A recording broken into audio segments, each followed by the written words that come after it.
Hello everyone, welcome to non stop learning. I hope आप सभी अच्छे होंगे एंड आप सबकी पढ़ाई भी अच्छे से चल रही होगी। जैसा कि हम लोग इस क्लास के माध्यम से पूर्वालोकन की जो पर्यावरण पारिस्थितिकी की जो बुक है उसका हम सारा क्वेश्चन इस वीडियो के माध्यम से करने वाले हैं। इसमें देखिए दोस्तों, 1500 से प्लस क्वेश्चन इस वीडियो में हम लोग करने वाले हैं। आइए शुरू करते हैं।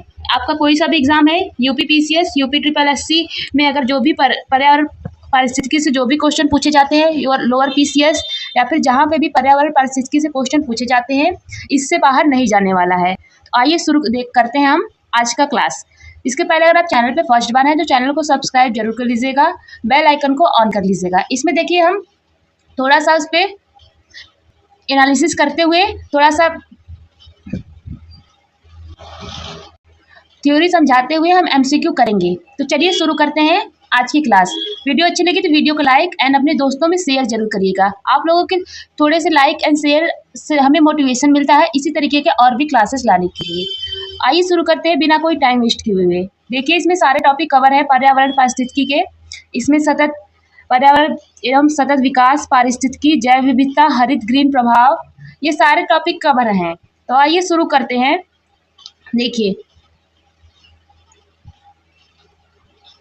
देखिए पहला है हमारा टॉपिक पर्यावरण एवं पारिस्थितिकी में पहला हमारा टॉपिक है पर्यावरण एवं सतत विकास। पहला हमारा टॉपिक है पर्यावरण एवं सतत विकास। देखिए पर्यावरण क्या है, तो ये जो हमारे किसी भी जीवित प्राणी के चारों ओर पाए जाने वाले लोग, वस्तु और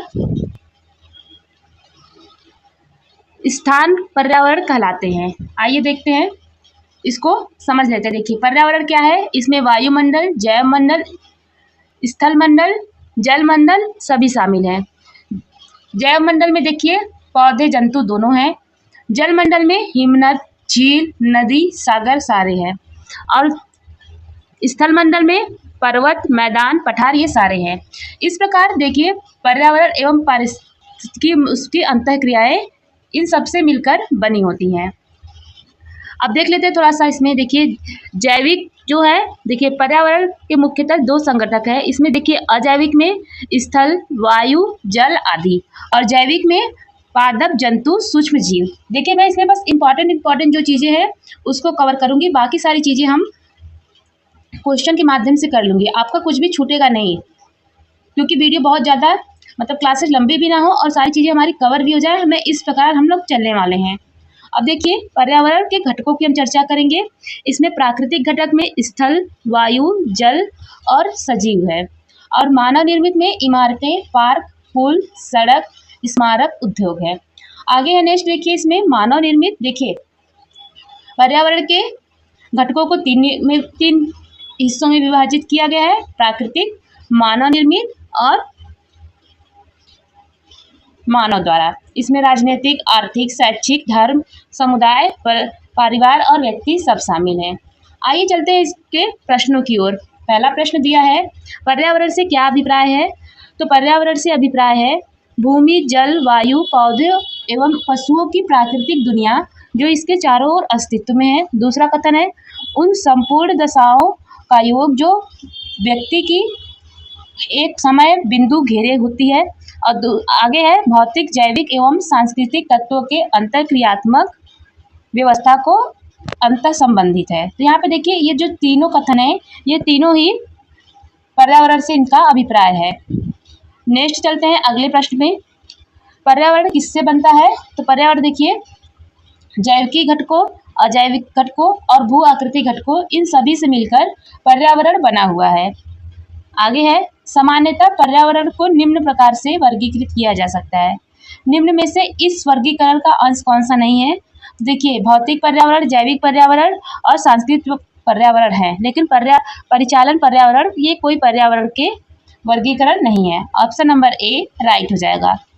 नेक्स्ट चलते हैं। देखिए अब हम देखने वाले हैं सतत विकास या धारणीय विकास। तो देखिए क्या है, धारणीय विकास प्राकृतिक संसाधनों के उपयोग में के संदर्भ में अंतर पीढ़ीगत संवेदना का विषय है। देखिए इस शब्द धारणीय विकास शब्द को 1987 में वर्ल्ड वर्ल्ड कमीशन और इन्वायरमेंट एंड डेवलपमेंट WCED की रिपोर्ट आवर कॉमन फ्यूचर में परिभाषित किया गया था। वर्ल्ड कमीशन और इन्वायरमेंट एंड डेवलपमेंट द्वारा वर्ष 1987 में प्रकाशित रिपोर्ट आवर कॉमन फ्यूचर, जिसे ब्रटलैंड रिपोर्ट के नाम से जाना जाता है, के अनुसार सतत विकास से अभिप्राय ऐसे विकास से है जो भावी पीढ़ियों की जरूरतें पूरा करने के योग्यता को प्रभावित किए बिना वर्तमान समय की आवश्यकता पूरी करे। आगे देखते हैं। देखिए, वर्ष 1992 में आयोजित पृथ्वी सम्मेलन में अपनाए गए एजेंडा 21 तथा पर्यावरण और विकास पर रियो घोषणा में इसके प्रति पूर्ण समर्थन व्यक्त किया गया था। इसके साथ ही वर्ष 2002 में जोहान्सबर्ग में आयोजित मुख्य मुद्दा सतत विकास था। आगे है, सतत विकास के लिए जैविक विविधता का संरक्षण, प्रदूषण निरोध एवं नियंत्रण तथा निर्धनता घटाना सभी आवश्यक है। आगे चलते हैं। देखिए, इसको समझ लेते हैं। देखिए, पर्यावरण विकास की आवश्यक सूचनाएं। इसमें देखिए, पर्यावरण से संबंधित सूचनाएं और मनुष्य व उनके क्रियाकलापों से संबंधित सूचनाएं, इनको दो भागों में विभाजित किया गया है। इसमें देखिए, पर्यावरण से संबंधित सूचनाओं में जैविक अधिवास से संबंधित, प्राकृतिक संसाधन से संबंधित और पर्यावरण के आधारभूत कारकों के संदर्भ में तथा वर्तमान पर्यावरण की स्थिति।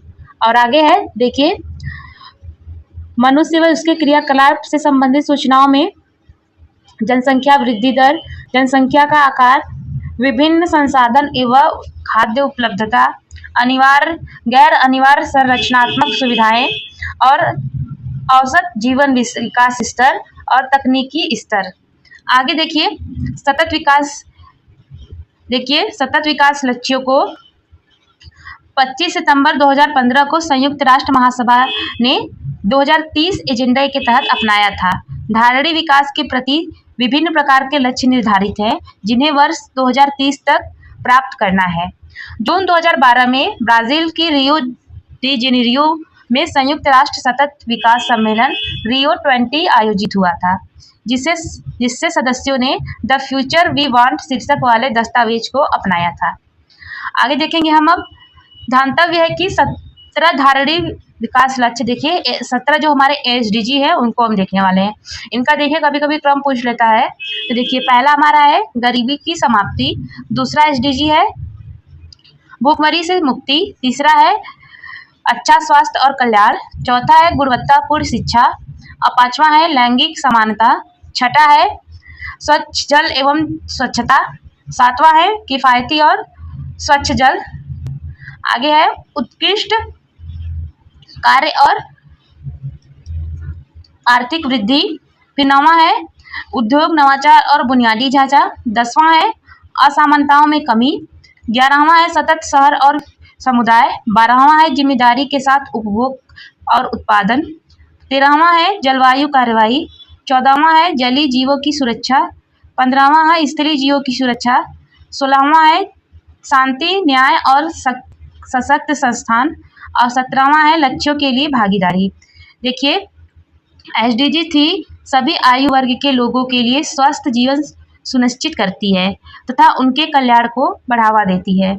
आगे देखेंगे हम 17 SDG लक्ष्यों को प्राप्त करने की प्रगति की दिशा में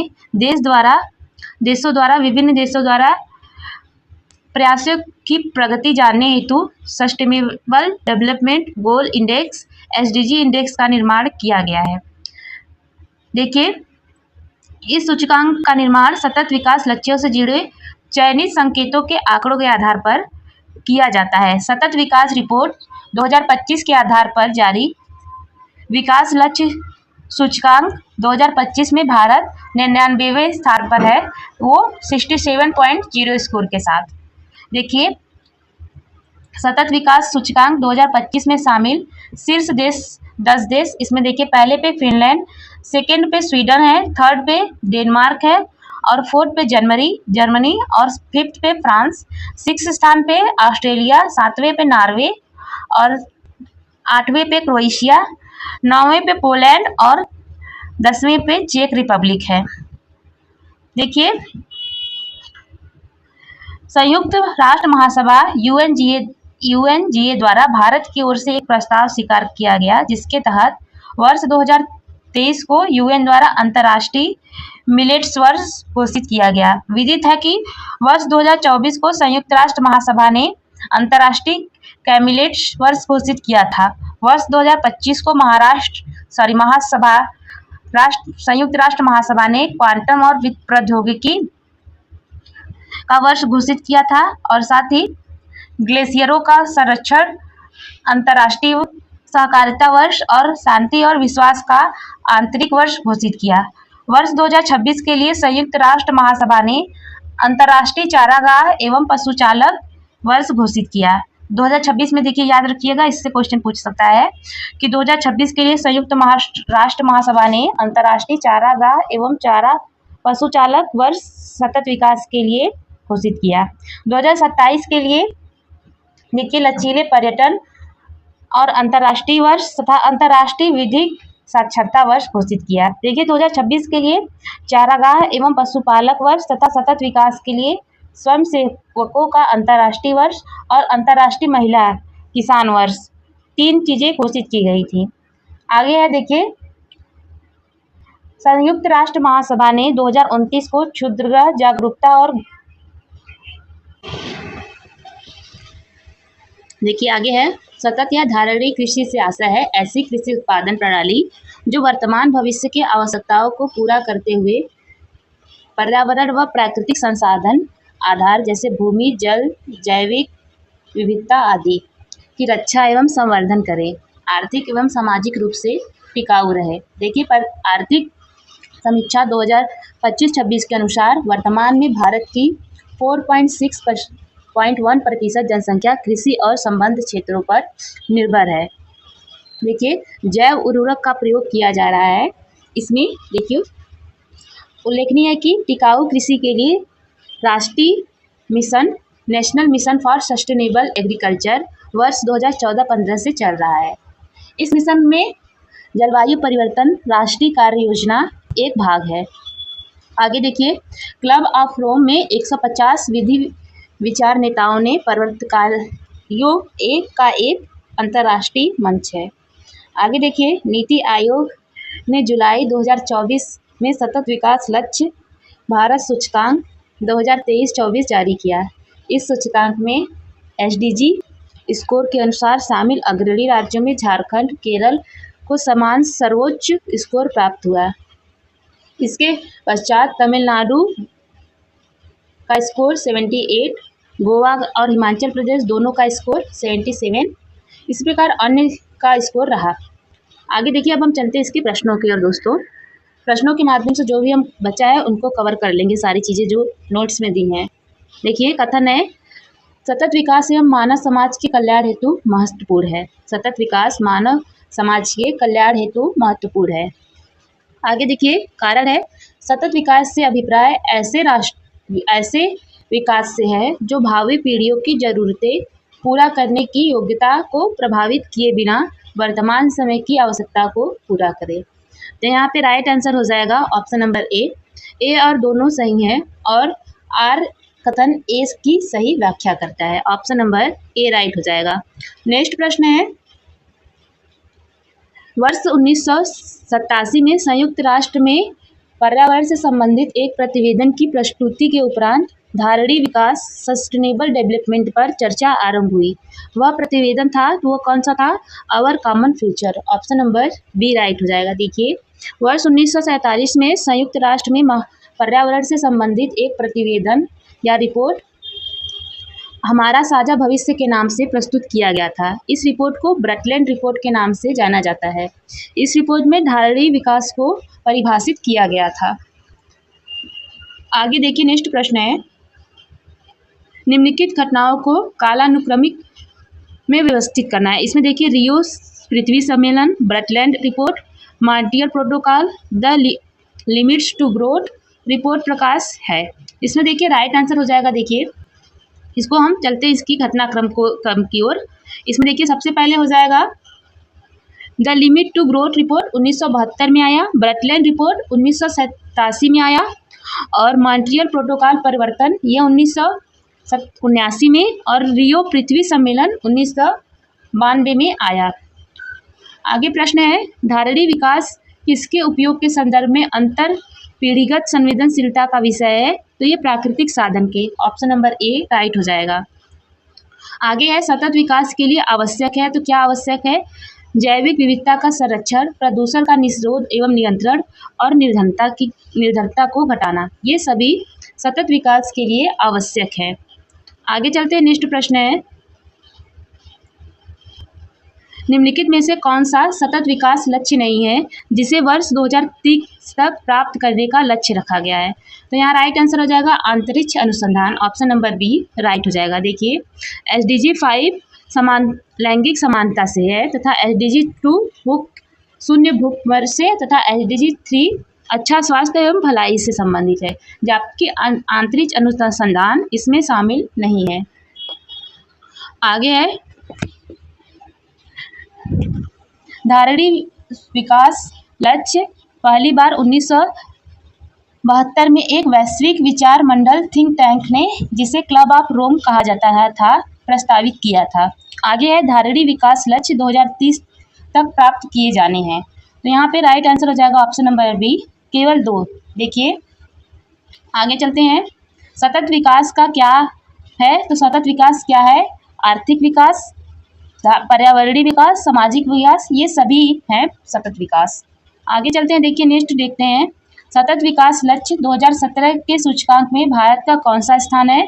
तो देखिए, 2017 में भारत का स्थान 116 था, लेकिन 2025 में भारत का स्थान 99 था और इसका स्कोर 67.0 है। तो ये याद रखिएगा 2025 वाला जरूर से।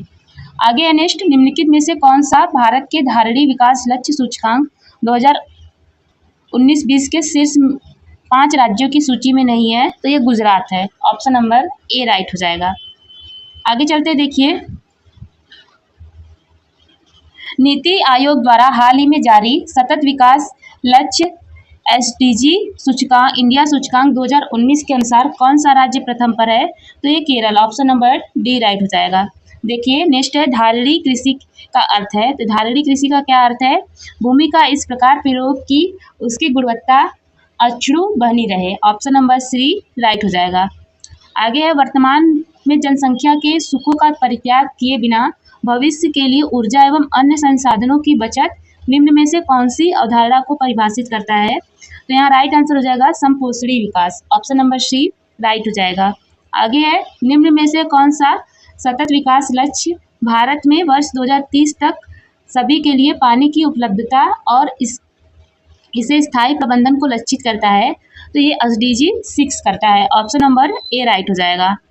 आगे देखते हैं, नेक्स्ट है, निम्नलिखित में से कौन सा भारत में सतत विकास लक्ष्यों के कार्यान्वयन का एक नोडल संस्था है? तो यहाँ राइट आंसर हो जाएगा नीति आयोग, ऑप्शन नंबर सी राइट हो जाएगा। अगला प्रश्न है, देखिए, भारत में सतत विकास लक्ष्यों एजेंडा 2030 के समन्वय एवं कार्यान्वयन हेतु नोडल संस्था नीति आयोग है। आगे है, भारत में कृषि और पर्यावरण अनुकूल दीर्घस्थ विकास के लिए निम्न में से कौन सी रणनीति सर्वश्रेष्ठ है? तो यहाँ पे देखिए, मिश्र सस्यन, कार्बनिक खादें, नाइट्रोजन यौगिकरण और पौधों कीट प्रतिरोध सस्य किस्में, ऑप्शन नंबर सी राइट हो जाएगा। देखिए, प्रश्नगत विकल्प में मिश्र सस्यन, कार्बनिक खादें, नाइट्रोजन यौगिकरण और पौधे और कीट प्रतिरोधी सस्य किस्मों का प्रयोग भारत में कृषि के पर्यावरण अनुकूल दीर्घस्थ विकास के लिए सर्वश्रेष्ठ रणनीति है। आगे है, प्रकृति में कार्बन चक्र व जल चक्र, इनसे बनने वाले हम प्रश्नों को देखेंगे। देखिए, पृथ्वी के कार्बन चक्र में कार्बनिक पदार्थों के अपघटन से, जीवधारियों द्वारा श्वसन से तथा जलवायु प्रक्रियाओं से और जीवाश्म के दहन और इत्यादि से कार्बन डाइऑक्साइड वायुमंडल में पहुंचती है। आगे देखिए, पर्यावरण में कार्बन पृथ्वी पर अनेक अवस्थाओं में पाया जाता है। यह अपने मूल तत्वीय रूप में ग्रेफाइट एवं हीरे रूप में भी पाया जाता है। आगे देखते हैं, जल चक्र में देखिए, जल चक्र पौधे की वृद्धि में सहायक होते हैं। ये पौधे में भूमि से प्रत्यारोपित किए जाते हैं तथा जड़ों की एपिडर्मिस की कोशिकाओं से एक कोशिकीय विस्तार जो मृदा के संपर्क में रहते हैं के द्वारा मृदा से जल एवं खनिज अवशोषण करते हैं। देखिए हम इसको समझेंगे। जल देखिए मृदा से जल विलयन होता है कम विलय सांद्रता और परासरण द्वारा, फिर परासरण द्वारा ये मूल रोम और रिक्तियों द्वारा अधिक परासरण दाब के द्वारा ये अवशोषित हो जाता है। आगे देखते हैं। अब इससे बनने वाले प्रश्नों को देखते हैं हम।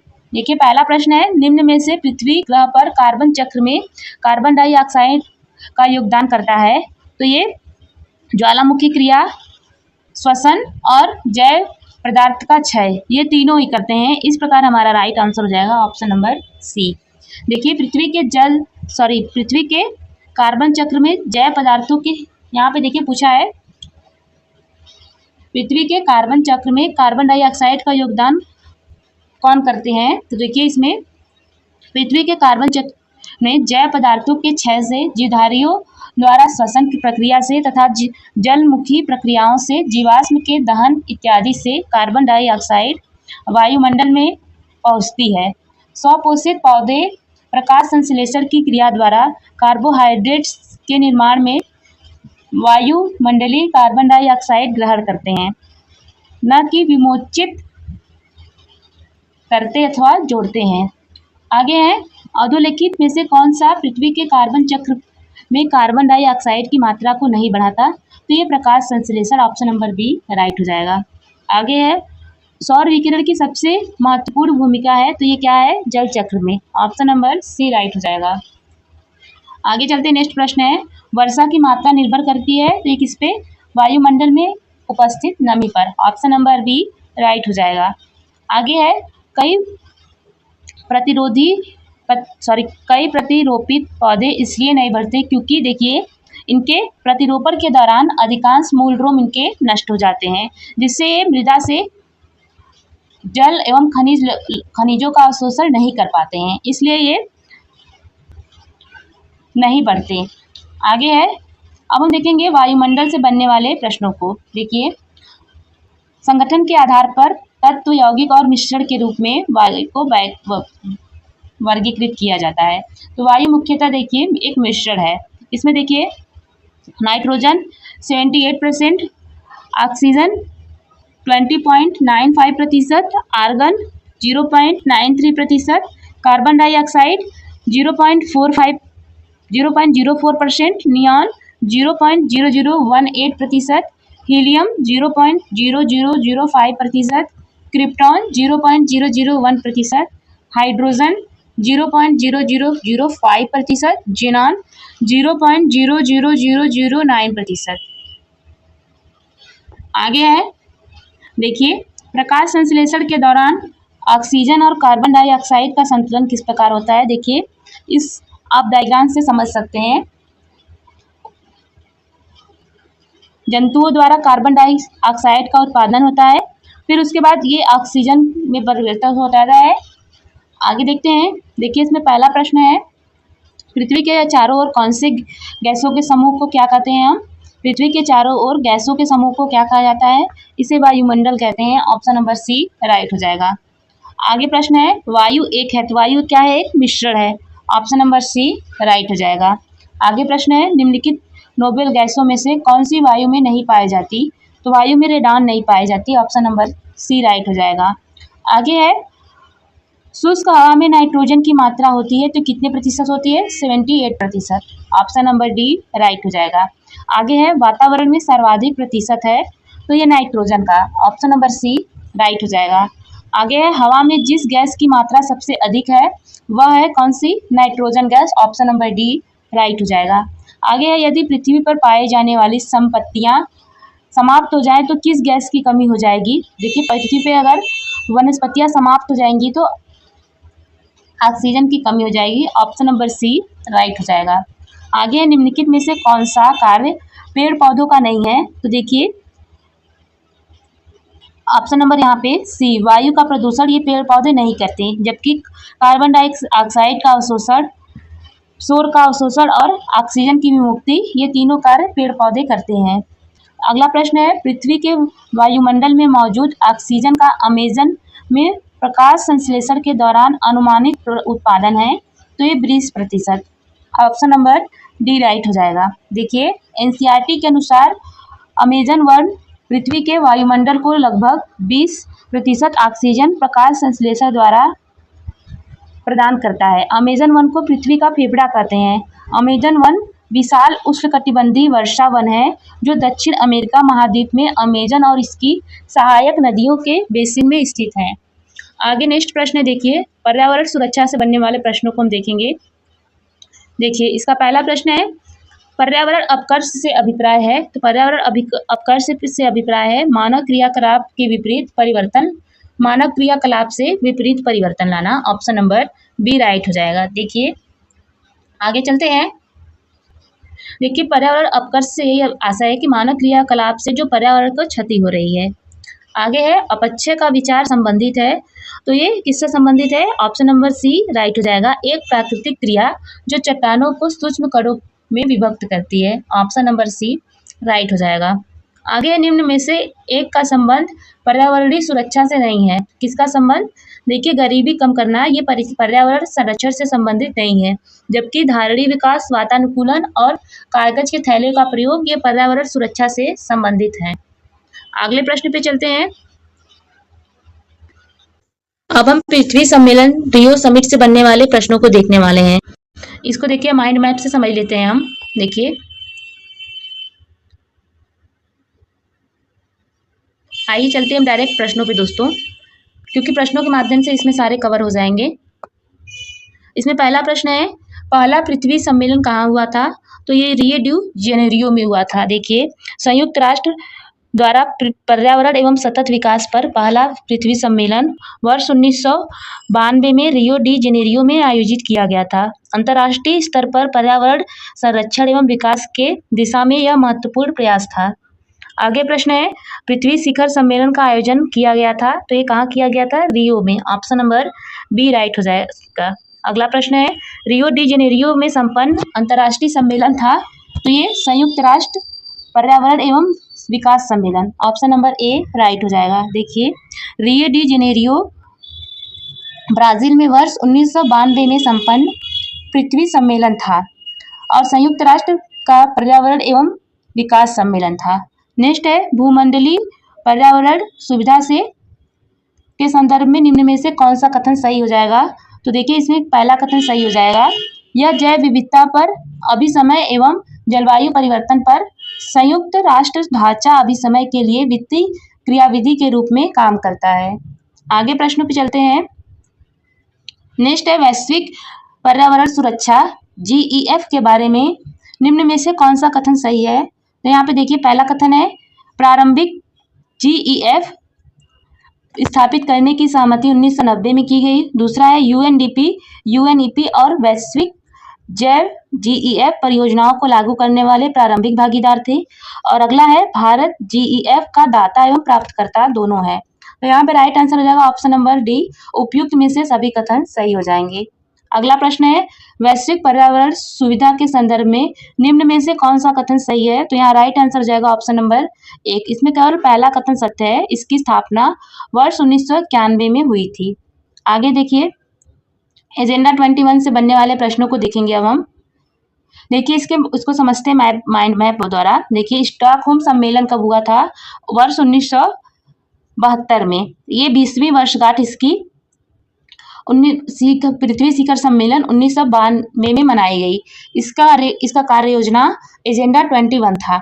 इसकी समीक्षा 5 वर्ष बाद देखिए पृथ्वी सम्मेलन +5 के रूप में की गई वर्ष 1997 में, और पृथ्वी सम्मेलन +20 ये वर्ष 2012 में, और एजेंडा 2030 एजेंडा ये वर्ष 2015 में हुआ। आगे देखते हैं। देखिए, एजेंडा 21 क्या है? तो ये सामाजिक और आर्थिक आयाम इसका है, विकास के लिए संसाधनों का संरक्षण और कार्यान्वयन के साधन और प्रमुख समूहों की भूमिका को मजबूत करना, ये एजेंडा 21 के प्रमुख भाग हैं। आगे चलते नेक्स्ट प्रश्न है, अब हम देखेंगे प्रश्नों को इसमें। कभी कभी समाचार में देखने वाला एजेंडा 21 के संदर्भ में निम्न में से कौन सा कथन सही है? देखिए, यह धारणीय विकास के लिए एक वैश्विक कार्य योजना है, तो ये सही है। आगे है, वर्ष 2012 में जोहान्सबर्ग में हुए धारणीय विकास शिखर सम्मेलन में इसकी उत्पत्ति हुई, तो ये भी सही हो जाएगा। नहीं, ये गलत हो जाएगा, केवल एक सही हो जाएगा कथन। ऑप्शन नंबर ए राइट हो जाएगा। आगे चलते हैं, नेक्स्ट प्रश्न है, रियो शिखर सम्मेलन 1992 का एजेंडा 21 संबंधित है, किससे संबंधित है? ये सतत विकास से। ऑप्शन नंबर सी राइट हो जाएगा। देखिए, एजेंडा 21 संयुक्त राष्ट्र की एक गैर बाध्यकारी योजना है जो सतत विकास से संबंधित है। यह वर्ष 1992 में रियो डी जेनेरियो ब्राजील में आयोजित पृथ्वी शिखर सम्मेलन का परिणाम है। नेक्स्ट है, रियो 20+20 सम्मेलन के बारे में हम देखने वाले हैं। इससे बनने वाला पहला प्रश्न है, आमतौर पर समाचार में आने वाला रियो +20 सम्मेलन क्या है? तो यह एक धारणीय विकास है, सस्टेनेबल डेवलपमेंट पर संयुक्त राष्ट्र सम्मेलन है। ऑप्शन नंबर ए राइट हो जाएगा। आगे चलते हैं, नेक्स्ट देखते हैं, पृथ्वी सम्मेलन +5 आयोजित हुआ था, तो ये कहाँ आयोजित हुआ था? कब हुआ था? वर्ष 1997 में आयोजित हुआ था। आगे है, रियो 20 घोषणा पत्र का शीर्षक क्या था? इसका शीर्षक था the future we want. Option number A right हो जाएगा। आगे प्रश्न है, हरित अर्थव्यवस्था पर कार्रवाई के लिए भागीदार जो अपेक्षाकृत हरित एवं अधिक समावेशी पृथ्वी अर्थव्यवस्था की ओर देशों के संक्रमण में सहायता के लिए संयुक्त राष्ट्र की एक क्रियाविधि है अभिभूत हुई थी। तो ये कब अभिभूत हुई थी? तो ये रियो डी जेनेरियो वर्ष 2012 में संधारणीय विकास पर संयुक्त राष्ट्र सम्मेलन में। आगे प्रश्न देखिए है, जोहान्सबर्ग के सतत विकास सम्मेलन किस वर्ष आयोजित हुआ था? तो ये वर्ष 2002 में आयोजित हुआ था। ऑप्शन नंबर बी राइट है। आगे देखिए, विभिन्न संगठन एवं उनके हम संस्थान देखने वाले हैं, इनसे बनने वाले हम प्रश्नों को देखेंगे। देखिए, आइए चलते, इसमें पहला प्रश्न है, राष्ट्रीय पर्यावरण अभियांत्रिकी शोध संस्थान नीरी अवस्थित है, तो ये कहाँ अवस्थित है? नागपुर में। ऑप्शन नंबर सी राइट हो जाएगा। देखिए, राष्ट्रीय पर्यावरण अभियांत्रिकी शोध संस्थान नीरी का मुख्यालय महाराष्ट्र के नागपुर शहर में अवस्थित है। नीरी भारत के वैज्ञानिक एवं औद्योगिक अनुसंधान परिषद CSIR का एक घटक संगठन है। नेक्स्ट है, राष्ट्रीय पर्यावरण अभियांत्रिकी शोध संस्थान नीरी कब और कहाँ स्थापित किया गया? तो ये वर्ष 1958 में नागपुर में। ऑप्शन नंबर बी राइट हो जाएगा। देखिए, राष्ट्रीय पर्यावरण अभियांत्रिकी शोध संस्थान national environmental engineering research and institute NEERI का स्थापना वर्ष 1998 में central public health engineering research institute के रूप में नागपुर में की गई थी। वर्ष 1974 में इसका नाम बदलकर नीरी कर दिया गया। फरवरी 2026 तक की स्थिति के अनुसार इसके निदेशक डॉक्टर एस वेंकट मोहन है। आगे प्रश्न है, अगला प्रश्न है, national green tribunal NGT Bharat सरकार द्वारा कब स्थापित किया गया था? तो ये वर्ष 2010 में। ऑप्शन नंबर सी राइट हो जाएगा। देखिए, नेशनल ग्रीन ट्रिब्यूनल NGT अर्थात राष्ट्रीय हरित अधिकरण की स्थापना भारत सरकार द्वारा 18 अक्टूबर 2010 को नेशनल ग्रीन ट्रिब्यूनल एक्ट 2010 के अधीन की गई थी। इसके द्वारा पर्यावरण संरक्षण, वन एवं अन्य प्राकृतिक संसाधनों से संबंधित मामलों में प्रभावी एवं त्वरित निपटान के साथ साथ पर्यावरण से संबंधित कानूनी अधिकारों का प्रवर्तन तथा व्यक्तियों व संपत्तियों को पर्यावरणीय क्षति के मामले में राहत एवं मुआवजा प्रदान करने से जुड़े मामले का निपटारा किया जाता है। फरवरी 2026 तक की स्थिति के अनुसार NGT के अध्यक्ष न्यायमूर्ति प्रकाश श्रीवास्तव हैं। आगे है, NGT का पूर्ण रूप क्या है? तो national green tribunal. Option number A right हो जाएगा। आगे चलते हैं, नेक्स्ट प्रश्न में, भारत के परिप्रेक्ष्य में निम्न में से कौन सा कथन जलवायु परिवर्तन के दुष्प्रभाव के संदर्भ में सत्य नहीं है? तो यहाँ पे देखिए, क्लीन डेवलपमेंट मैकेनिज्म की स्थापना, ये सत्य है।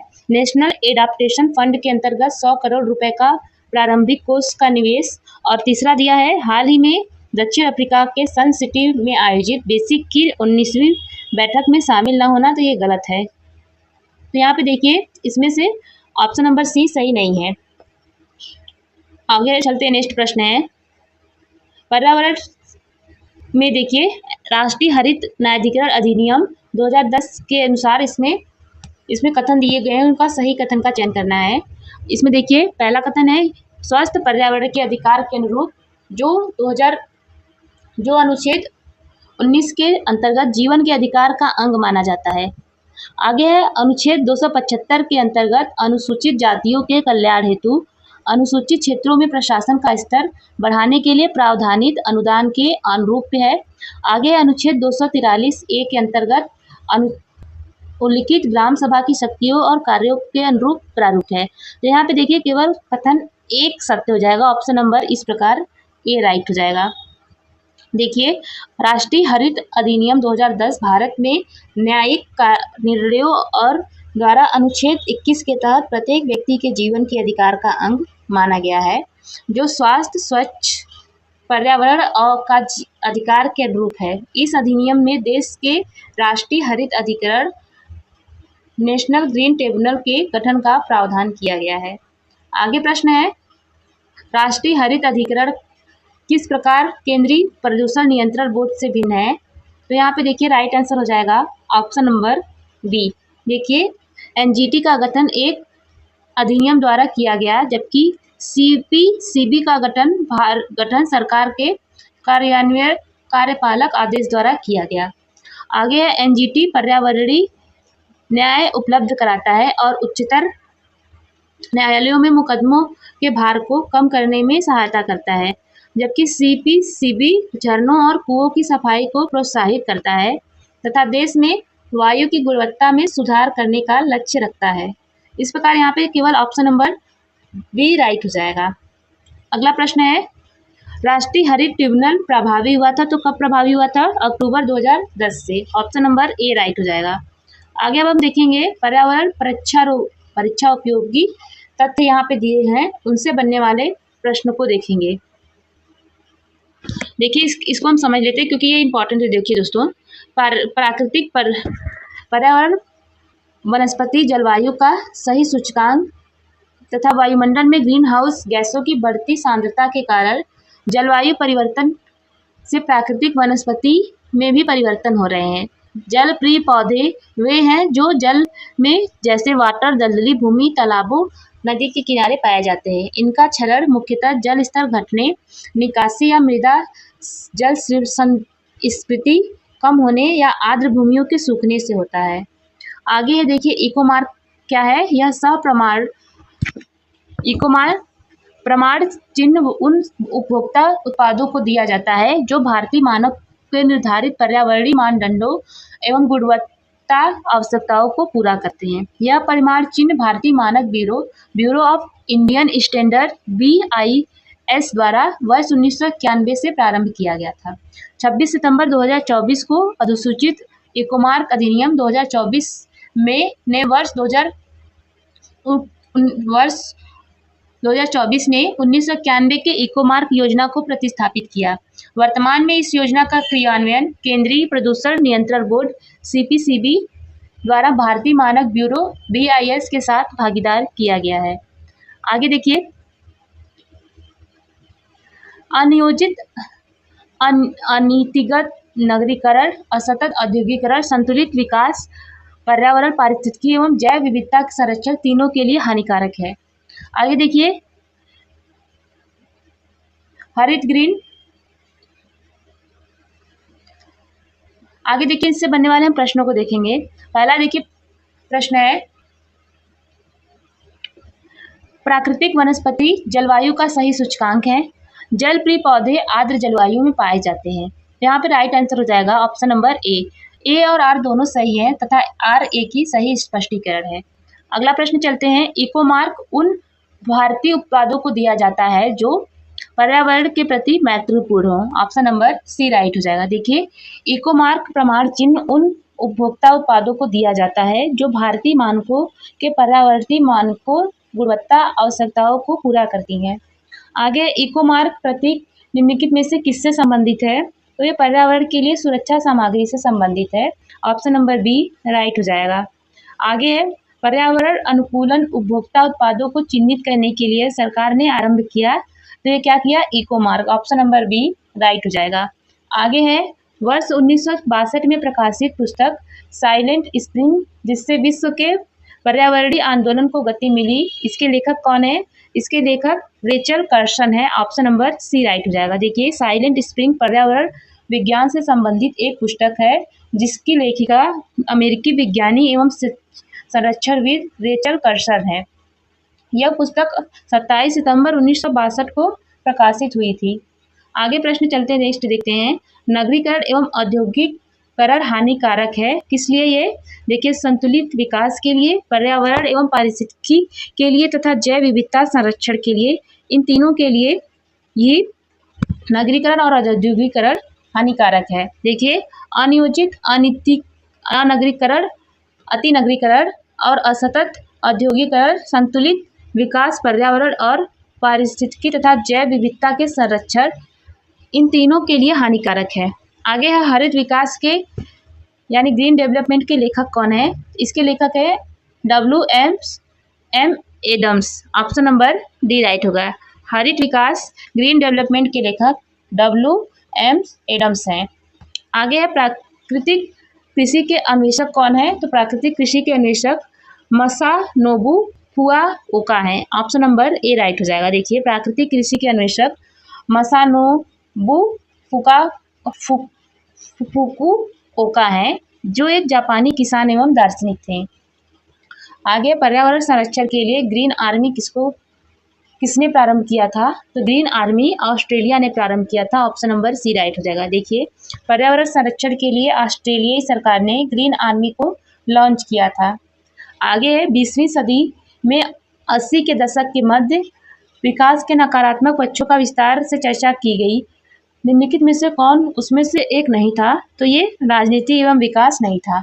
ऑप्शन नंबर सी राइट हो जाएगा। देखिए, 20वीं सदी के 80 के दशक में मध्य में नकारात्मक पक्षों पर हुई चर्चा के संदर्भ में राजनीति एवं विकास को नकारात्मक पक्षों के महत्वपूर्ण नहीं माना गया, जबकि प्राकृतिक संसाधनों का क्षरण, पर्यावरण प्रदूषण तथा जन सामान्य का विस्थापन, पुनर्वास जैसे मुद्दों प्रमुख रूप से सामने आए। अगला प्रश्न है, पलाचीमाड़ा जो पर्यावरण के अपार क्षति के कारण चर्चा में थी, अवस्थित है। तो ये कहाँ अवस्थित है? केरल में। देखिए, पलाचीमाड़ा दक्षिण भारतीय राज्य केरल के पलक्कड़ जिले में अवस्थित एक छोटा सा गांव है। आगे है ग्रीन वॉश इंगित करता है, किसको इंगित करता है? ये पर्यावरण संरक्षण का झूठा वादा करना। ऑप्शन नंबर डी राइट हो जाएगा। देखिए, ग्रीन वॉश उन स्थिति को संदर्भित करता है जहां एक संगठन अपने पर्यावरणीय प्रथाओं या किसी उत्पाद या सेवा के पर्यावरणीय लाभों के बारे में होने को लोगों को गुमराह करना चाहता है। आगे निम्न में से कौन सा एक ग्रीन वॉशिंग शब्द का सर्वोत्तम वर्णन है? तो यहाँ पे राइट आंसर हो जाएगा ऑप्शन नंबर ए। मिथ्या रूप से यह प्रभाव व्यक्त करना कि कंपनी के उत्पाद पारिस्थितिकी अनुकूली, इको फ्रेंडली और पर्यावरणीय रूप से उपयुक्त हैं। ऑप्शन नंबर ए राइट हो जाएगा। देखिए, ग्रीन वॉशिंग एक भ्रामक अवधारणा देने या किसी कंपनी के उत्पाद, सेवा, नीति, गतिविधि आदि को पर्यावरण दृष्टि से बेहतर होने के बारे में भ्रामक जानकारी प्रदान करने की प्रक्रिया है। ग्रीन वॉशिंग का आशय उस प्रथा या रणनीति से है जिसमें किसी उत्पाद, सेवा, नीति, गतिविधि आदि को वास्तविकता की तुलना में अधिक पर्यावरण अनुकूल या कम पर्यावरण हानिकारक दिखाने हेतु झूठी छवि बनाई जाती है। इस प्रकार विकल्प ए ग्रीन वॉशिंग शब्द का सर्वोत्तम वर्णन है। आगे चलते नेक्स्ट प्रश्न है, भारत के निम्नलिखित राज्यों में से हाल ही में हरित कृषि प्रारंभ की है, तो किसने की है? ये पंजाब ने। ऑप्शन नंबर बी राइट हो जाएगा। देखिए, प्रश्नकाल के दौरान पंजाब राज्य सह आपूर्ति एवं विपणन महासंघ लिमिटेड ने और इजराइल के सहयोग से इजराइल के सयाग ग्रुप के बीच अप्रैल 2001 में हुए समझौते के तहत पंजाब में ग्रीन हाउस कृषि के माध्यम से सब्जियां उगाने हेतु बनाई गई थी। नेक्स्ट है, अपने वार्षिक सर्वेक्षण के परिणाम के रूप में नेशनल जियोग्राफिकल सोसाइटी द्वारा अंतर्राष्ट्रीय मतदान कंपनी ग्लोबल स्कैन ने ग्रीन डेक्स 2009 के स्कोर के तहत भारत को शीर्ष स्थान दिया है। वह स्कोर क्या है? तो वह स्कोर है, देखिए ऑप्शन नंबर यह बी। यह विभिन्न देशों के पर्यावरणीय रूप में धारणीय उपभोक्ता व्यवहार का मापक है। ऑप्शन नंबर बी राइट हो जाएगा। देखिए नेशनल जियोग्राफिक सोसाइटी एवं अंतर्राष्ट्रीय जनमत सर्वेक्षण संस्थान ग्लोब स्कैन इंडेक्स 2009 स्कोर के तहत भारत को शीर्ष स्थान दिया गया। इसमें विभिन्न देशों में पर्यावरणीय रूप से धारणीय उपभोक्ता व्यवहार के अनुसार अंक दिया जाता है। आगे नेक्स्ट प्रश्न है, विश्व पर्यावरण दिवस जिस तारीख को मनाया जाता है वह है, तो ये 5 जून है। ऑप्शन नंबर सी राइट हो जाएगा। आगे प्रश्न है, देखिए विश्व पर्यावरण दिवस प्रतिवर्ष 5 जून को मनाया जाता है। प्रथम विश्व पर्यावरण दिवस 1973 में मनाया गया था। उल्लेखनीय है कि स्टॉकहोम अंतर्राष्ट्रीय शिखर सम्मेलन मानव पर्यावरण पर संयुक्त राष्ट्र सम्मेलन वर्ष 1972 में आयोजित किया गया था। पर्यावरण पर यह पहला वैश्विक शिखर सम्मेलन था। स्टॉकहोम सम्मेलन के पश्चात 15 दिसंबर 1972 को संयुक्त राष्ट्र महासभा ने 5 जून को विश्व पर्यावरण दिवस के रूप में नामित किया था। यह तिथि स्टॉकहोम सम्मेलन के उद्घाटन दिन 5 जून 1972 के कारण चुनी गई थी। आगे विश्व पर्यावरण दिवस कब मनाया जाता है, तो ये 5 जून को। ऑप्शन नंबर बी राइट हो जाएगा। आगे है, समृद्धि की सीमा की अवधारणा का प्रतिपादन किसने किया था, तो ये क्लब ऑफ रोम ने किया था। ऑप्शन नंबर ए राइट हो जाएगा। देखिए अप्रैल 1968 में 36 व्यक्तियों के समूह जिसमें यूरोपीय वैज्ञानिक अर्थशास्त्री शामिल थे कि रोम के एक एकेडेमिया डी लिम्सी में बैठक हुई। इस बैठक से ही क्लब ऑफ रोम का विकास हुआ। इसी क्लब ऑफ रोम के project on the predicament medicine mind of mankind 1972 में समृद्धि की सीमा नामक सीमा से MIT की शोध टीम द्वारा एक पुस्तक प्रकाशित की गई। इसलिए समृद्धि की सीमा की अवधारणा क्लब ऑफ रोम में समृद्ध मानी जाती है। नेक्स्ट है, जलवायु अनुकूलन कृषि के लिए वैश्विक सहसंबंध global alliance for climate smart agriculture CGACSA के संदर्भ में निम्न में से कौन सा कथन सही है, तो यहाँ पे राइट आंसर हो जाएगा ऑप्शन नंबर, देखिए बी। GACSA वर्ष 2015 में पेरिस में हुए जलवायु सम्मेलन का एक परिणाम था। आगे है, GACSA के सदस्यता में कोई बंधनकारी दायित्व उत्पन्न नहीं होता। आगे GASA के निर्माण में भारत की साधक भूमिका थी। तो यहाँ पे राइट आंसर हो जाएगा ऑप्शन नंबर बी। केवल इसमें कथन 2 सही है। आइए समझते किस प्रकार। देखिए GACSA को 23 सितंबर 2014 को न्यूयॉर्क में संयुक्त राष्ट्र महासचिव जलवायु शिखर सम्मेलन के दौरान लॉन्च किया गया था। इसकी प्रथम बैठक 24 सितंबर 2014 को हुई थी। अतः कथन 1 असत्य है। GACSA एक स्वैच्छिक मंच है जो सरकारों, अंतर्राष्ट्रीय और क्षेत्रीय संगठनों, संस्थानों, सिविल सोसाइटी आदि के लिए खुला है। GACSA की सदस्यता से कोई बंधनकारी दायित्व उत्पन्न नहीं होता। अतः कथन 2 सत्य है तथा भारत ने इसकी स्थापना में कोई योगदान नहीं दिया, इसलिए कथन 3 असत्य हो जाएगा। आगे प्रश्न है, भारतीय कृषि में पारिस्थितिकी के संदर्भ में संरक्षण कृषि की संकल्पना का महत्व बढ़ जाता है। निम्न में से कौन सा संरक्षण कृषि के अंतर्गत आता है? इसमें देखिए, एक धान्य कृषि पद्धतियों का परिहार, न्यूनतम जोत को अपनाना, तीसरा है बागवानी फसलों की खेती का परिहार, और चौथा है मृदा धरातल को ढकने के लिए फसल अवशिष्ट का उपयोग, और पांचवा है स्थानिक एवं कालिक फसल अनुक्रमण, फसल आवर्तनों को अपनाना। तो यहाँ पे देखिए राइट आंसर हो जाएगा ऑप्शन नंबर सी। 2, 4 और 5 सही है। देखिए आगे चलते हैं। अधोलिखित कथनों पर विचार कीजिए और नीचे दिए गए फोटो का सही उत्तर चुनिए। देखिए इसमें पहला है, भारत एक नगरीय जनाधिक्य वाले देशों का उदाहरण है। दूसरा है, भारत के अधिकांश बड़े नगरों में पर्याप्त अव्यवस्थापन का अभाव है। तो यहाँ पे राइट आंसर हो जाएगा ऑप्शन नंबर डी।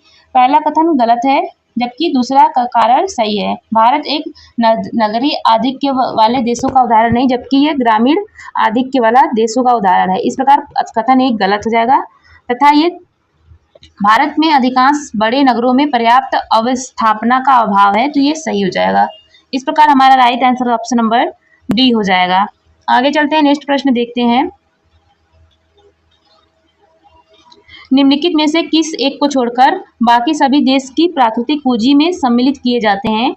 तो किसको छोड़ के? तो ये सड़कों को छोड़कर बाकी वन, जल और खनिज को प्राकृतिक पूंजी के रूप में सम्मिलित किया जाता है।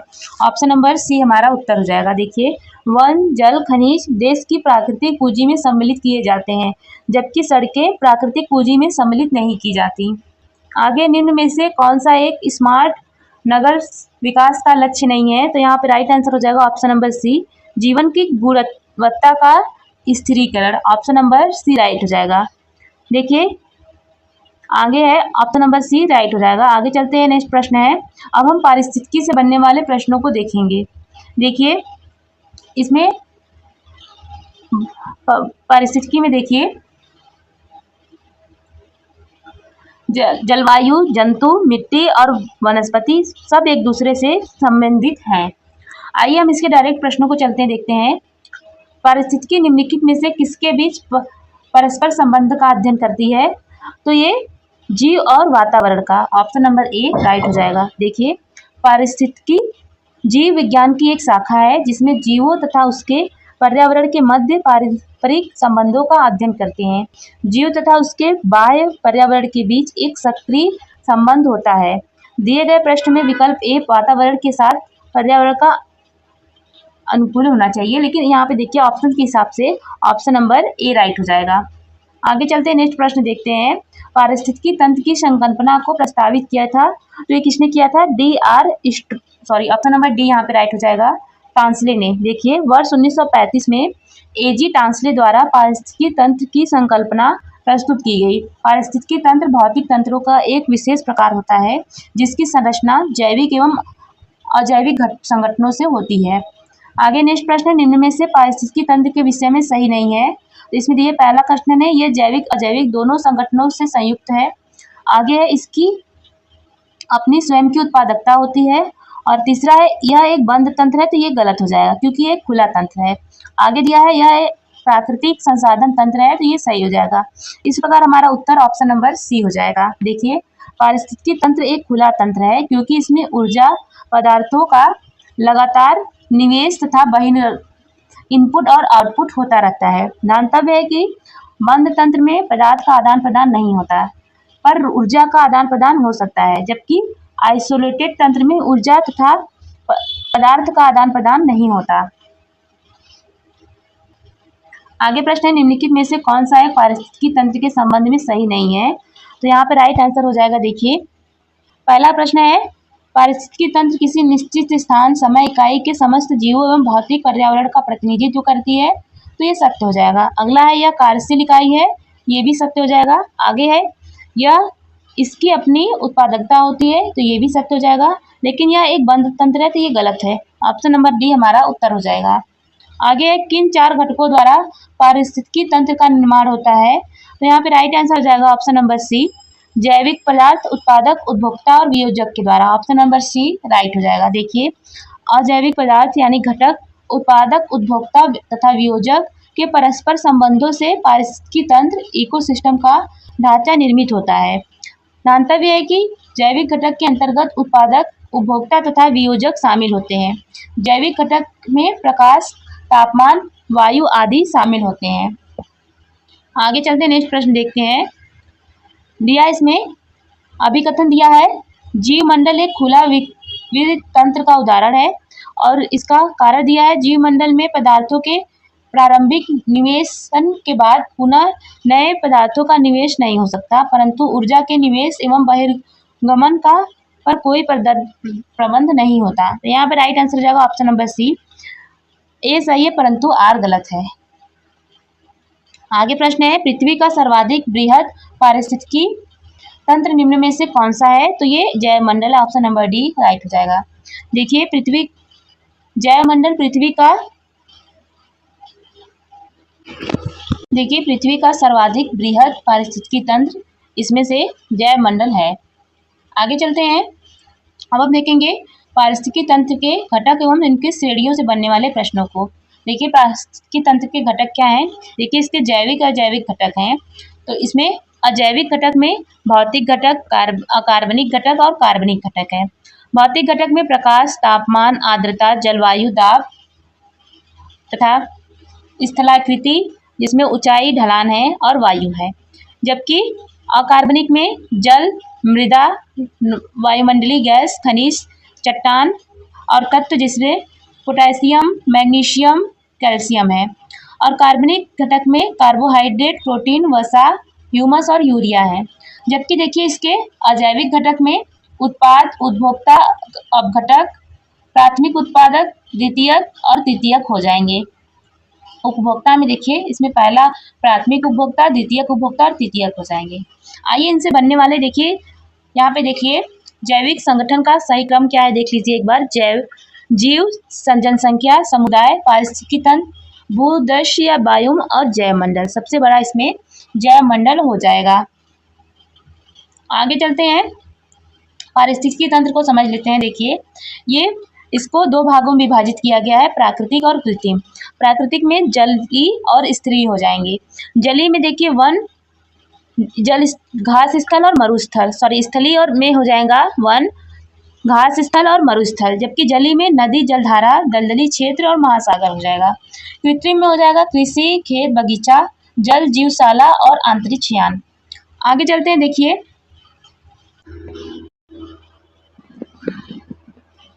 इसमें पहला प्रश्न है, जीव जहाँ रहता है उस सटीक इस जगह को क्या कहते हैं? तो उसको देखिए इनमें से कोई भी नहीं कहते हैं। इसको देखिए आवास कहते हैं। देखिए इनमें से कोई भी सटीक उत्तर नहीं है। इसको समझते हैं किस प्रकार। आवास किसी जीव या प्रजाति का प्राकृतिक निवास है जिसकी पहचान जैविक या उसके अजैविक घटकों सहित की जाती है। वही पारिस्थितिकी नीचे का वर्णन प्रजाति और भौतिक स्थिति कार्यात्मक भूमिका के साथ आवास के भीतर विशिष्टीकृत स्थान के रूप में की जाती है। इस आधार पर बिहार लोक सेवा आयोग ने अपनी अंतिम कुंजी में इसका उत्तर विकल्प ई को सही माना था। आगे है, निम्न में से कौन सा एक परितंत्र इकोसिस्टम शब्द का सर्वोत्कृष्ट वर्णन है? तो यहाँ पे राइट आंसर हो जाएगा ऑप्शन नंबर सी, जीवो ऑर्गेनिज्म का समुदाय और साथी पर्यावरण जिसमें वे रहते हैं। ऑप्शन नंबर सी यहाँ पे राइट हो जाएगा। देखिए इकोसिस्टम का सबसे अच्छा है जीव का समुदाय और साथ ही वह पर्यावरण जिसमें रहता है वो। आगे चलते नेक्स्ट प्रश्न देखते हैं, अधोरेखित में से कौन सा जीव से जैवमंडल तक के सही संगठन का क्रम है? तो यहाँ पे देखिए ऑप्शन नंबर सी राइट हो जाएगा। इसमें देखिए सबसे पहले जनसंख्या, फिर समुदाय, पारिस्थितिकी तंत्र और भूदृश्य। इसमें ऑप्शन नंबर सी राइट हो जाएगा। देखिए इसका सही क्रम होता है जीव, जनसंख्या, समुदाय, पारिस्थितिकी तंत्र, भूदृश्य, बायोम, फिर जैवमंडल हो जाता है।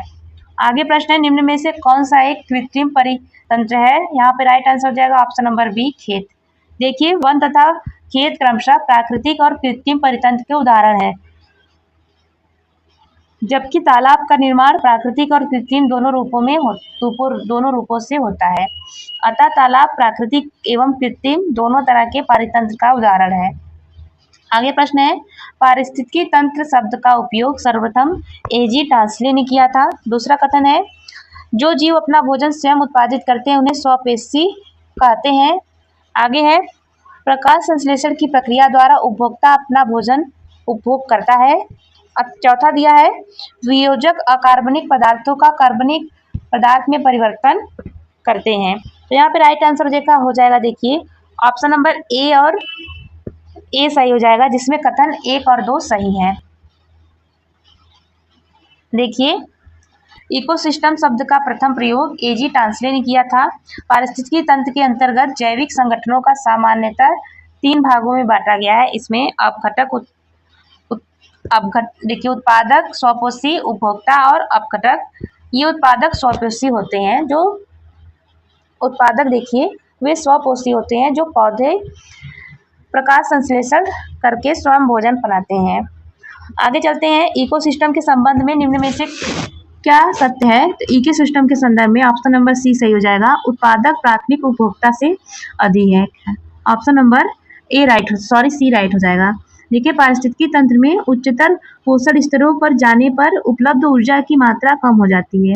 अधिकांश पारिस्थितिकी तंत्र में उत्पादकों, हरे पेड़ पौधे, शैवाल, पादप प्लवक और प्रकाश संश्लेषण जीवाणु आदि की संख्या प्राथमिक उपभोक्ताओं से अधिक होती है तथा शाकाहारी की संख्या मांसाहारी से अधिक होती है। आगे दिया हुआ है, कथन दिया है, पारिस्थितिकी तंत्र के विविध अवयव आपस में एक दूसरे पर निर्भर नहीं होते। और दूसरा है, मानव क्रियाओं के वातावरण प्रभावित होते हैं। यहाँ पे ऑप्शन नंबर डी राइट हो जाएगा। देखिए, पहला कथन गलत हो जाएगा, परंतु क्रियाओं से वातावरण प्रभावित होता है, तो ये सत्य हो जाएगा। ऑप्शन नंबर हमारा देखिए डी राइट हो जाएगा। आगे चलते नेक्स्ट प्रश्न देखते हैं। निम्नलिखित में से कौन सा कृत्रिम पारिस्थितिकी तंत्र है? तो यहाँ पे राइट आंसर हो जाएगा धान का खेत। ऑप्शन नंबर ए राइट है। आगे है, निम्नलिखित में से कौन सा एक पारिस्थितिकी तंत्र पृथ्वी के सर्वाधिक क्षेत्र पर फैला है? तो ये सामुद्रिक, ऑप्शन नंबर डी राइट हो जाएगा। देखिए, पृथ्वी के सतह पर लगभग 71% भाग पर जलीय पारिस्थितिकी तंत्र का विस्तार है। पृथ्वी पर विद्यमान कुल जल का लगभग 97% भाग महासागरों समुद्रों में पाया जाता है। यह विश्व का विशालतम पारिस्थितिकी तंत्र है। आगे प्रश्न है, निम्न में से कौन सा एक विश्व का विशालतम पारिस्थितिकी तंत्र है? तो ये समुद्र हो जाएगा। ऑप्शन नंबर ए राइट है। आगे सबसे अधिक स्थिर पारिस्थितिकी तंत्र कौन सा है? तो ये सागरी है। ऑप्शन नंबर ए राइट हो जाएगा। देखिए, सागरी पारिस्थितिकी तंत्र सबसे स्थिर है। आगे निम्न में से कौन सा सबसे स्थिर पारिस्थितिकी तंत्र है? तो ये समुद्री पारिस्थितिकी तंत्र, ऑप्शन नंबर सी राइट हो जाएगा। आगे चलते हैं, नेक्स्ट प्रश्न देखते हैं। निम्न में से कौन एक स्थलीय पारिस्थितिकी तंत्र का उपभाग नहीं है? तो यहाँ पे राइट आंसर हो जाएगा ऑप्शन नंबर बी सागरी पारिस्थितिकी तंत्र। ये स्थलीय पारिस्थितिकी तंत्र का उपभाग नहीं है, जबकि पर्वत पारिस्थितिकी तंत्र, निम्न स्थलीय पारिस्थितिकी तंत्र और अर्ध शुष्क पारिस्थितिकी तंत्र, ये तीनों स्थलीय पारिस्थितिकी तंत्र के उपभाग हैं। आगे चलते हैं, नेक्स्ट प्रश्न देखते हैं। अब हम देखेंगे पारिस्थितिकी असंतुलन से बनने वाले प्रश्नों को। इसमें देखिए इसमें देखिए पारिस्थितिकी असंतुलन के कारण से बनने वाला प्रश्न देखेंगे हम। अगला प्रश्न है, निम्न में से कौन सा एक पारिस्थितिकी संतुलन बनाए रखने में मदद नहीं करता? तो यहाँ राइट आंसर हो जाएगा ऑप्शन नंबर ए वनों को काटना। ये पारिस्थितिकी संतुलन बनाए रखने में मदद नहीं करता, जबकि वनारोपण, जैव मंडल भंडार और वर्षा जल प्रबंधन, ये तीनों पारिस्थितिकी संतुलन बनाए रखने में मदद करते हैं। देखिए, वनों को काटना पारिस्थितिकी संतुलन को बनाए रखने में मदद नहीं करता, इससे असंतुलन होता है। आगे भारत में पारिस्थितिकी असंतुलन का निम्न में से कौन सा एक प्रमुख कारण है? यहाँ राइट आंसर हो जाएगा ऑप्शन नंबर ए वनोन्मूलन।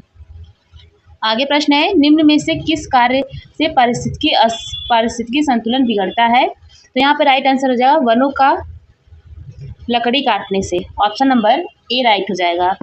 आगे है, निम्न में से किसका पारिस्थितिकी संतुलन से संबंध नहीं है? तो यहाँ राइट आंसर हो जाएगा औद्योगिक प्रबंधन का।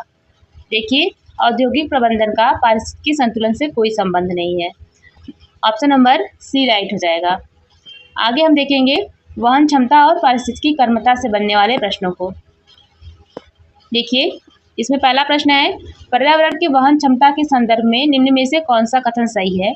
इसमें पहला है, संसाधन निष्करण की दर और संसाधन सृजन की दर से अधिक रहनी चाहिए। और दूसरा दिया है, अपशिष्ट का उत्पादन पर्यावरण की अवशोषण क्षमता के भीतर होना चाहिए। तो यहाँ पे राइट आंसर हो जाएगा ऑप्शन नंबर ए, केवल दो कथन यहाँ पे सही है।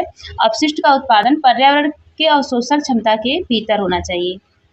आगे देखिए, नेक्स्ट प्रश्न है, किसी निश्चित क्षेत्र में प्राणियों की संख्या की सीमा जिसे पर्यावरण समर्थन करता है क्या कहलाती है? तो ये वहन क्षमता कहलाती है। ऑप्शन नंबर बी राइट हो जाएगा। देखिए, वहन क्षमता वहन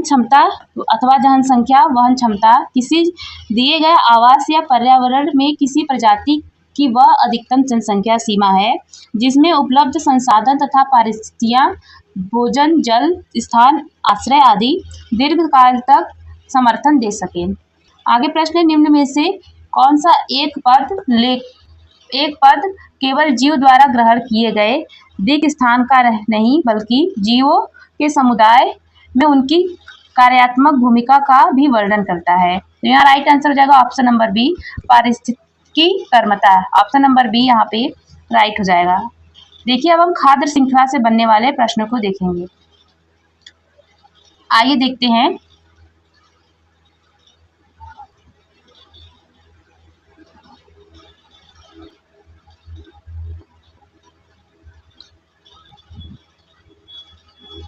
इसमें देखिए पहला प्रश्न है, एक घास स्थलीय पारिस्थितिकी तंत्र के खाद्य श्रृंखला में विभिन्न घटकों का सही क्रम क्या है।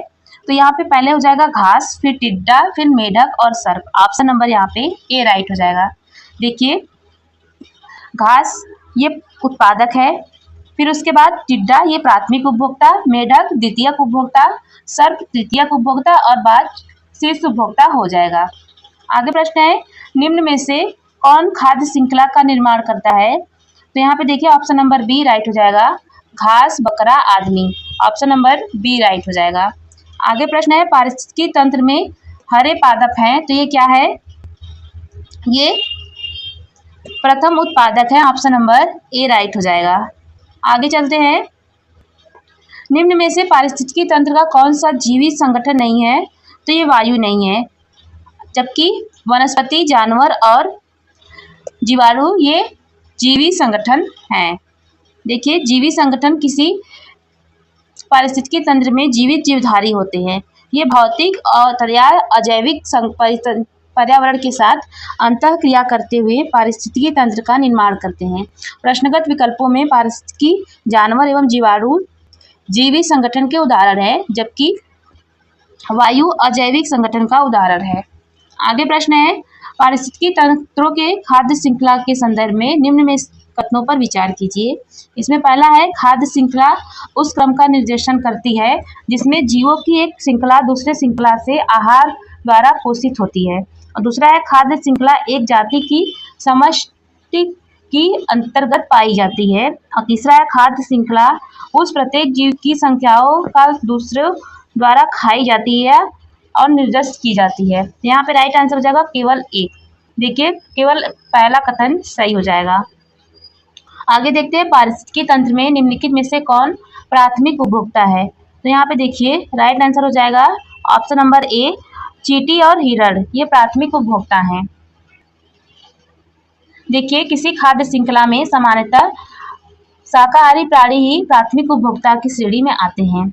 इसमें देखिए हिरण प्राणी है तथा यह प्राथमिक उपभोक्ता है। चींटियां अपघटक और प्राथमिक, द्वितीयक एवं तृतीयक उपभोक्ता श्रेणी के अंतर्गत आती हैं। अतः उनका पोषण स्तर उनके वास्तविक आहार पर निर्भर करता है। यदि कोई चींटी पौधे आधारित आहार ले ले तो उससे प्राथमिक उपभोक्ता माना जाता है। तो यहाँ पे ध्यान रखिएगा दोस्तों, चींटियां अपघटक, प्राथमिक उपभोक्ता, द्वितीयक और तृतीयक तीनों उपभोक्ता की श्रेणी में आती हैं तथा अपघटक की श्रेणी में। इसलिए एग्जाम में जब प्रश्न आए तो आप कंफ्यूज मत होइएगा। आगे चलते हैं, नेक्स्ट प्रश्न है, कुछ कारणवश यदि तितलियों की जाति स्पीशीज की संख्या में बड़ी गिरावट आए तो इसके संभावित परिणाम क्या हो सकते हैं। तो देखिए पहला कथन दिया है, कुछ पौधों के परागकण पर प्रतिकूल प्रभाव पड़ सकता है। कुछ कृषि पौधों के संक्रमण प्रचंड रूप से बढ़ सकते हैं। और तीसरा है, इसके कारण बर्रों, मकड़ियों और पक्षियों की कुछ प्रजातियों की समाविष्ट में गिरावट हो सकती है। तो यहाँ पे देखिए पहला कथन सही है, दूसरा कथन गलत हो जाएगा और तीसरा कथन सत्य है। इस प्रकार हमारा उत्तर ऑप्शन नंबर सी राइट हो जाएगा। आगे प्रश्न है, खाद्य श्रृंखला फूड चेन में मानव है, तो मानव एक द्वितीयक उपभोक्ता है। सॉरी देखिए प्राथमिक एवं द्वितीयक उपभोक्ता दोनों हो जाएगा, क्योंकि देखिए ऑप्शन नंबर डी राइट है। यहाँ पे साग सब्जियों तथा फल आदि का सेवन करने वाला मनुष्य प्राथमिक उपभोक्ता, जबकि मांस भक्षी होने वाला द्वितीयक उपभोक्ता की श्रेणी में आएगा। मनुष्य शाकाहारी मांसाहारी दोनों होता है, इसे सर्वाहारी की श्रेणी में रखा जाता है। आगे है, समुद्री वातावरण में मुख्य प्राथमिक उत्पादक होते हैं। तो इसमें प्राथमिक उत्पादन क्या है, phytoplanktons. Option number A right हो जाएगा। देखिए समुद्री खाद्य श्रृंखला में फाइटोप्लैंक्टन्स मुख्य प्राथमिक उत्पादक होते हैं। ये प्रकाश संश्लेषण की प्रक्रिया द्वारा सौर ऊर्जा को रासायनिक ऊर्जा में परिवर्तित करके अपने आहार का निर्माण करते हैं। पृथ्वी की श्वसन योग्य वायुमंडलीय ऑक्सीजन के निर्माण में समुद्री प्रकाश संश्लेषण एवं जीव विशेषकर प्लावक उत्पादक का बड़ा योगदान है। नासा के अनुसार हमारे वायुमंडल में उपलब्ध कम से कम 50% ऑक्सीजन का उत्पादन पादप प्लवक फाइटोप्लैंक्टन्स द्वारा किया जाता है।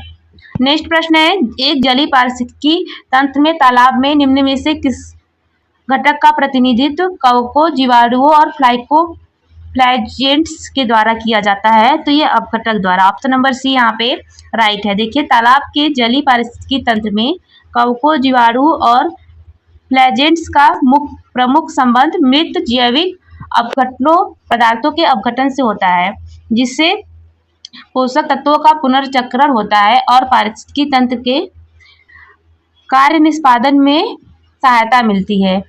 एनसीईआरटी ने इन्हें अपघटन के अंतर्गत रखा है, जबकि मध्य प्रदेश लोक सेवा आयोग ने अपने अंतिम उत्तर प्रश्न में इसे विकल्प बी और तथा डी सही माना है।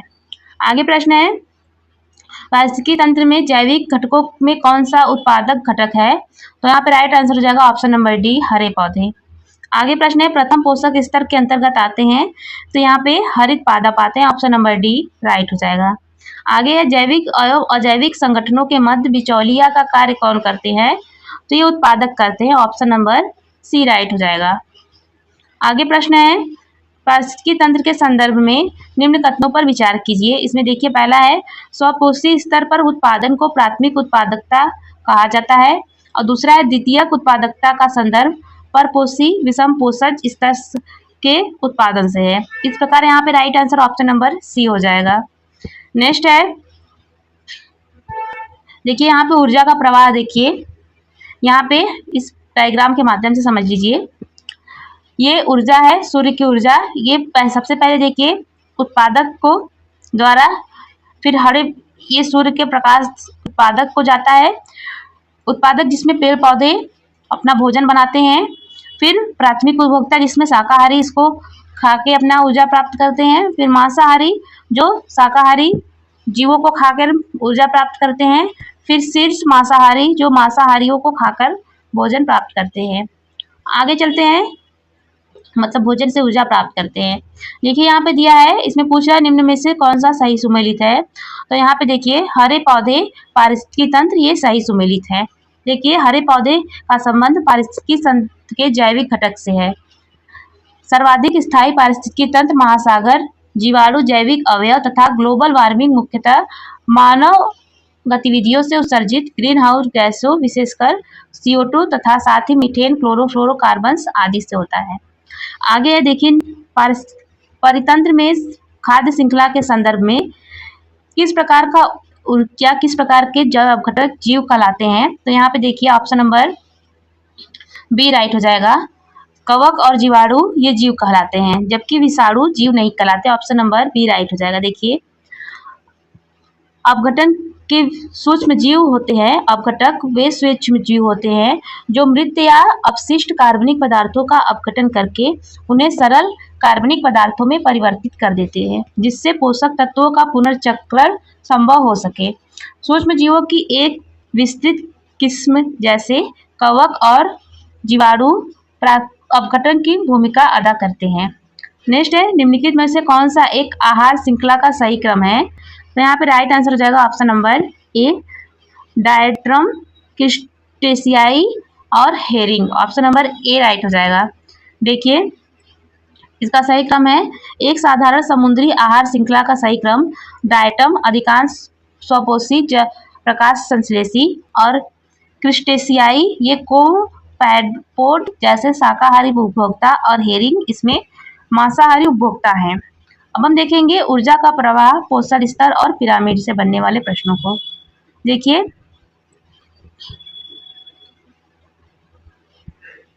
आगे चलते इसके प्रश्न देखते हैं। देखिए, यहाँ पे तालाब में जयभार का उल्टा पिरामिड होता है, किस प्रकार? देखिए,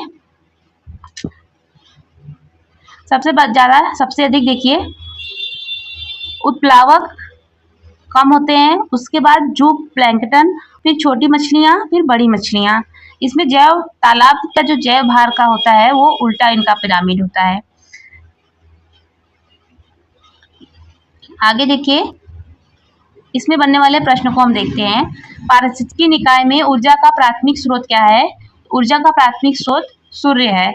ऑप्शन नंबर सी राइट हो जाएगा। देखिए अधिकांश पारिस्थितिकी निकाय में ऊर्जा का प्राथमिक स्रोत सौर है, परंतु हाइड्रोथर्मल वेट जैसे कुछ तंत्रों में ऊर्जा का प्राथमिक स्रोत रासायनिक ऊर्जा होता है।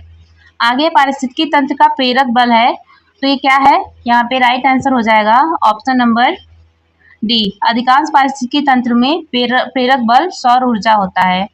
आगे चलते हैं, नेक्स्ट प्रश्न देखते हैं। अगला प्रश्न है निम्नलिखित में से कौन सा कथन सही है? इसमें दिया हुआ है जैवमंडलीय पारिस्थितिकी तंत्र में ऊर्जा का प्रवाह एक दिशीय होता है। ऑप्शन नंबर ए यहाँ पे राइट हो जाएगा। आगे है 10% नियम किससे संबंधित है? तो ये ऊर्जा के खाद्य के रूप में एक पोषी स्तर से दूसरे पोषण स्तर तक पहुंचना। ऑप्शन नंबर ए यहाँ पे राइट हो जाएगा। आगे देखिए इसकी व्याख्या समझते हैं।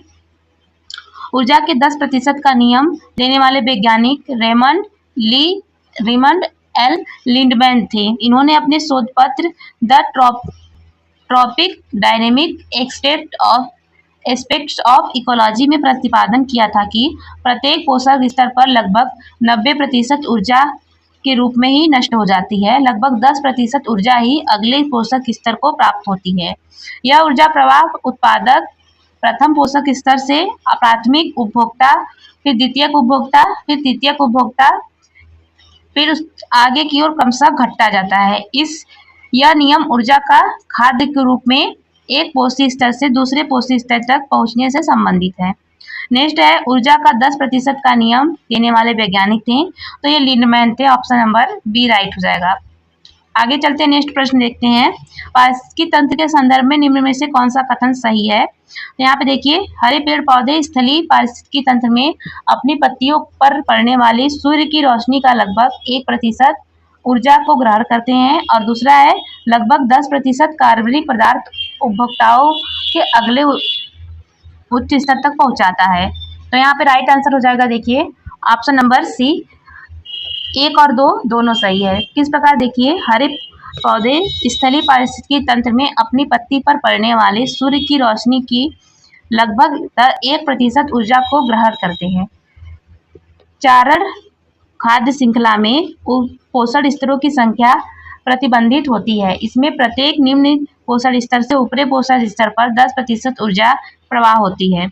अतः 10% कार्बनिक पदार्थ उपभोक्ताओं के अगले उच्च स्तर तक पहुंचता है।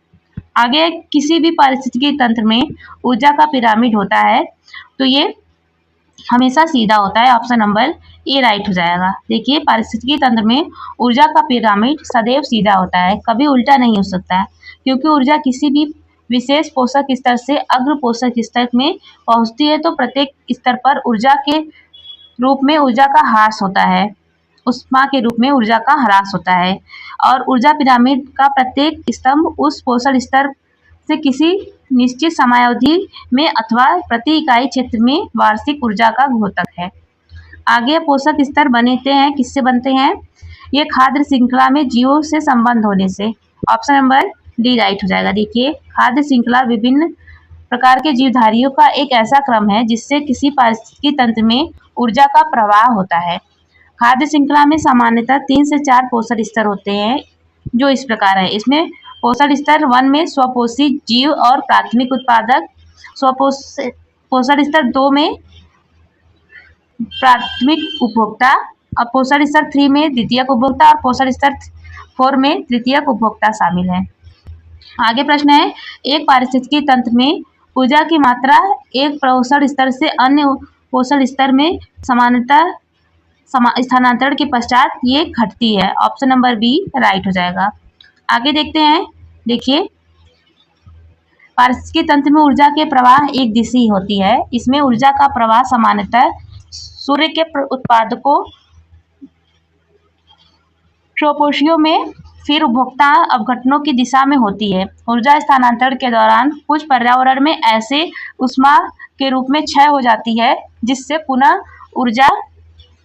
पुनः उपयोग में नहीं लाया जा सकता, इसलिए ऊर्जा प्रवाह चक्रीय नहीं होती। पारिस्थितिकी तंत्र में ऊर्जा का प्रवाह उत्पादक पोषण स्तर से प्रथम उपभोक्ता, फिर द्वितीय उपभोक्ता, फिर तृतीय उपभोक्ता और क्रमशः घटता जाता है। नेक्स्ट है पारिस्थितिकी तंत्र में एक पोषित स्तर से दूसरे पोषण स्तर में स्थानांतरण से ऊर्जा की मात्रा घटती है। ऑप्शन नंबर बी राइट हो जाएगा। आगे है पारिस्थितिकी तंत्र में उच्चतम पोषण स्तर प्राप्त है, ये किसको? मांसाहारियों को। ऑप्शन नंबर बी राइट हो जाएगा। देखिए किसी पारिस्थितिकी तंत्र में पोषण स्तर उसमें उपस्थित पोषक स्तरों की संख्या पर निर्भर करता है। सामान्यतः प्राकृतिक पारिस्थितिकी तंत्रों में तृतीयक या चतुर्थक पोषण स्तर मांसाहारी या शीर्ष मांसाहारी सर्वोच्च पोषण स्तर पर स्थिर होते हैं। आगे है जीव भार का पिरामिड किस पारिस्थितिकी तंत्र में उलट जाता है? तो ये तालाबों में उलट जाता है। ऑप्शन नंबर बी राइट हो जाएगा। आगे देखते हैं बायोमास का उल्टा पिरामिड किस पारिस्थितिकी तंत्र में पाया जाता है? तो ये समुद्र में पाया जाता है। ऑप्शन नंबर ए राइट हो जाएगा। आगे अब हम देखेंगे जैव वानिकी और जैव आवर्धन से बनने वाले प्रश्नों को। इसमें देखिए पहला प्रश्न है जैव वानिकी के संबंध में निम्न में कथनों में से कौन सा सही है? इसमें पहला कथन है इसका शाब्दिक अर्थ है जीवन का प्रबंधन। दूसरा है यह पारिस्थितिकी तंत्र का पर्याय है। और तीसरा कथन है यह प्राकृतिक तंत्रों के मूल्य पर बल देती है जो मानव तंत्र को प्रभावित करते हैं। तो यहाँ पे राइट आंसर हो जाएगा ऑप्शन नंबर सी। इसमें केवल कथन 2 और 3 सही हैं जबकि कथन 1 गलत है। आइए समझते हैं किस प्रकार। देखिए जैव वानिकी अर्थात बायो और नॉमिक्स शब्दों से मिलकर बना है। बायो ग्रीक शब्द बायोस से उत्पन्न है जिसका तात्पर्य है जीव या जीवन, जबकि नॉमिक्स प्राचीन शब्द ग्रीक शब्द नोमोस से उत्पन्न है जिसका अर्थ है नियम, रीति रिवाज, परंपरा। इसका प्रकार बायोनिक शब्द शाब्दिक अर्थ जीवन के नियम प्रतीत होता है। जैव वानिकी पारिस्थितिकी तंत्र का पर्याय है। यह प्राकृतिक तंत्र के मूल्यों पर बल देता है जो मानव तंत्रों को प्रभावित करते हैं। आगे है पारिस्थितिकी तंत्र में डीडीटी का समावेश होने के बाद निम्नलिखित में से कौन सा एक जीव उसका संभवतः अधिकतम सांद्रण प्रदर्शन होगा? यहाँ पर राइट आंसर हो जाएगा ऑप्शन नंबर सी सांप। देखिए खाद्य श्रृंखला में डीडीटी का सांद्रण प्रत्येक अगले उच्च पोषण स्तर पर बढ़ता है। इसका सर्वाधिक सांद्रण शीर्ष उपभोक्ता स्तर पर होता है। जैसे घास स्तर में सामान्यतः खाद्य श्रृंखला घास, टिड्डा, मेढक, सांप, बाज है। डीडीटी का सर्वाधिक सांद्रण बाज में होगा। चूंकि दिए गए प्रश्न में विकल्प में बाज उपस्थित नहीं है अतः निकटतम उत्तर के रूप में सांप हो सकता है। आगे हम देखेंगे भू रसायन चक्र एवं जैविक अनुक्रमण से बनने वाले प्रश्नों को। देखिए भू रासायनिक चक्र के प्रकार इसमें गैसीय चक्र है और अवसादी चक्र है। गैसीय चक्र के उदाहरण ऑक्सीजन चक्र, नाइट्रोजन चक्र, कार्बन चक्र। और अवसादी चक्र के उदाहरण कैल्शियम चक्र, फास्फोरस चक्र और पोटेशियम चक्र है। आइए समझते हैं, आगे चलते हैं, इसके प्रश्नों को देखते हैं। देखिए जैविक अनुक्रमण की प्रावस्थाएं हैं। इसमें देखिए नग्नीकरण, प्रवासन, अवस्थापन, प्रतिस्पर्धा और प्रतिक्रिया, फिर स्थिरीकरण और चरम सीमा हो जाएगी। आगे देखते हैं इससे बनने वाले वह प्रश्नों को देखेंगे। इसमें देखिए पहला प्रश्न है पारिस्थितिकी तंत्र में तत्वों के चक्रण को क्या कहते हैं? तो इसको जैव भू रासायनिक चक्र कहते हैं। ऑप्शन नंबर बी राइट हो जाएगा। देखिए पारिस्थितिकी तंत्र में जैविक तत्वों के जैविक व्यवस्था में परिवर्तन तथा इन जैविक तत्वों के जैविक रूप में पुनर्गमन के प्रारूप को जैव भू रासायनिक चक्र कहते हैं। आगे प्रश्न है निम्नलिखित जैव भू रासायनिक चक्रों में से किसमें चट्टानों का अपेक्षय चक्र में प्रवेश करने वाले पोषक तत्वों की निर्मुक्त होने का मुख्य स्रोत है? यहाँ पर राइट आंसर हो जाएगा ऑप्शन नंबर सी फास्फोरस। आगे चलते हैं घास स्थलों में वृक्ष पारिस्थितिकी अनुक्रमण के अंश के रूप में किस कारण घासों को प्रतिस्थापित नहीं किया जा सकता? तो यहाँ पे राइट आंसर हो जाएगा ऑप्शन नंबर सी जल की सीमाओं एवं आग के कारण। ऑप्शन नंबर यहाँ पे सी हो जाएगा। देखिए आगे चलते हैं निम्नलिखित में से कौन एक जैविक अनुक्रमण की प्रावस्थाओं का सही क्रम है? तो यहाँ पे देखिए राइट आंसर हो जाएगा ऑप्शन नंबर ए, नग्नीकरण, प्रवास, अवस्थापन, प्रतिक्रिया और स्थिरीकरण। ऑप्शन नंबर ए राइट हो जाएगा। देखिए हेनरिक ई क्लीमेंट के अनुसार जैविक अनुक्रमण का सही क्रम है नग्नीकरण, नेरिटेशन, माइग्रेशन, अवस्थापन, प्रतिस्पर्धा और प्रतिक्रिया, फिर स्थिरीकरण हो जाएगा।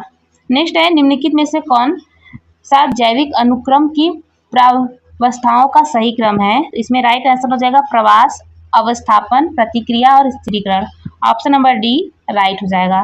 नेक्स्ट है पारिस्थितिकी संक्रमण अवधारणा सर्वप्रथम प्रयोग किया गया, तो किसके द्वारा किया गया? ये बेटेन द्वारा। ऑप्शन नंबर बी राइट हो जाएगा। आगे चलते हैं, नेक्स्ट प्रश्न देखते हैं। देखिए पारिस्थितिकी संक्रमण अवधारणा का सर्वप्रथम प्रयोग जॉन डब्ल्यू बेटेन द्वारा किया गया। इन्होंने अवधारणा वर्ष 1976 में अपनी प्रकाशित पुस्तक the ecological transition culture anthropology and human adaptation में प्रस्तुत की थी। आगे है समुदाय का पूर्ण क्रम जो क्रमशः एक निश्चित स्थान पर बदलता है, यह क्या कहलाता है? यह सीयर कहलाता है। देखिए ऑप्शन नंबर बी राइट हो जाएगा। समुदायों का पूर्ण क्रम जो क्रमशः एक निश्चित स्थान पर बदलता है उसे क्रमक या सीयर कहते हैं।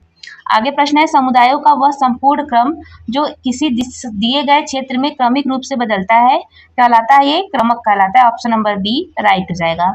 आगे एक पारिस्थितिकी तंत्र के विभिन्न घटकों से होकर पोषक तत्वों का गुजरना कहलाता है, ये क्या कहलाता है? जैव भू रासायनिक चक्र कहलाता है। ऑप्शन नंबर ए राइट हो जाएगा। देखिए एक पारिस्थितिकी तंत्र के विभिन्न घटकों से होकर पोषक तत्वों का गुजरना जैव भू रासायनिक चक्र या पोषक चक्र कहलाता है। इसके तहत जैव मंडल में जीवधारी व पर्यावरण के बीच विभिन्न रासायनिक तत्वों का चक्रीय प्रभाव होता है। आगे अब हम देखेंगे पारिस्थितिकी आंदोलन से बनने वाले प्रश्नों को।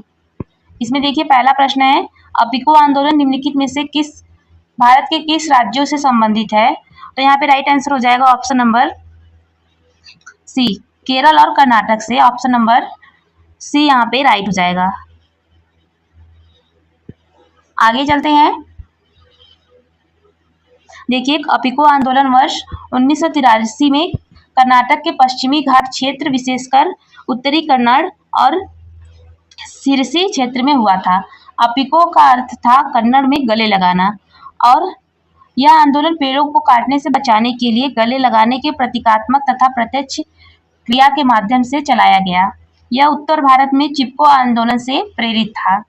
इस आंदोलन का उद्देश्य वनों की ठेका कटाई का विरोध था। आगे चलते हैं, नेक्स्ट क्वेश्चन है पारिस्थितिकी स्थिति मितव्ययिता है, यह किस आंदोलन का नारा है? तो ये चिपको आंदोलन का। ऑप्शन नंबर सी राइट हो जाएगा। देखिए चिपको आंदोलन की वनों की कटाई को रोकने के लिए इस अगले प्रश्न है चिपको आंदोलन किससे संबंधित है? तो ये पादप क्षरण से संबंधित है। ऑप्शन नंबर ए राइट हो जाएगा। आगे प्रश्न देखेंगे अब हम पारिस्थितिकी पदछाप एवं मिलेनियन इकोसिस्टम से बनने वाले प्रश्न से। देखिए पारिस्थितिकी पदछाप की इकाई क्या है? इसकी इकाई है भूमंडलीय hectare. Option number A right हो जाएगा।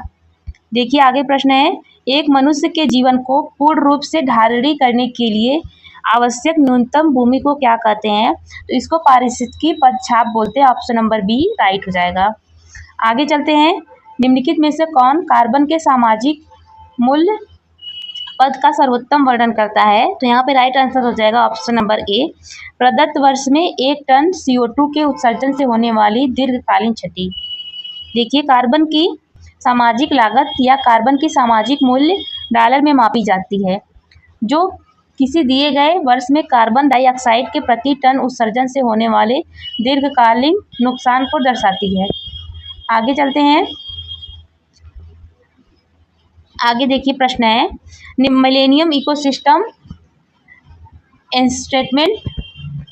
असेसमेंट पारिस्थितिकी तंत्र के सेवाओं से निम्नलिखित प्रमुख वर्गों का वर्णन करता है।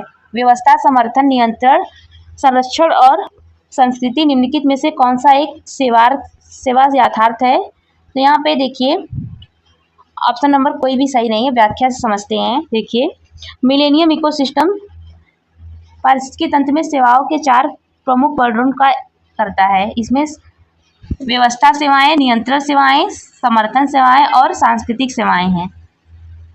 आगे देखते हैं अब हम पारिस्थितिकी तंत्र से बनने वाले प्रश्नों को देखने वाले हैं।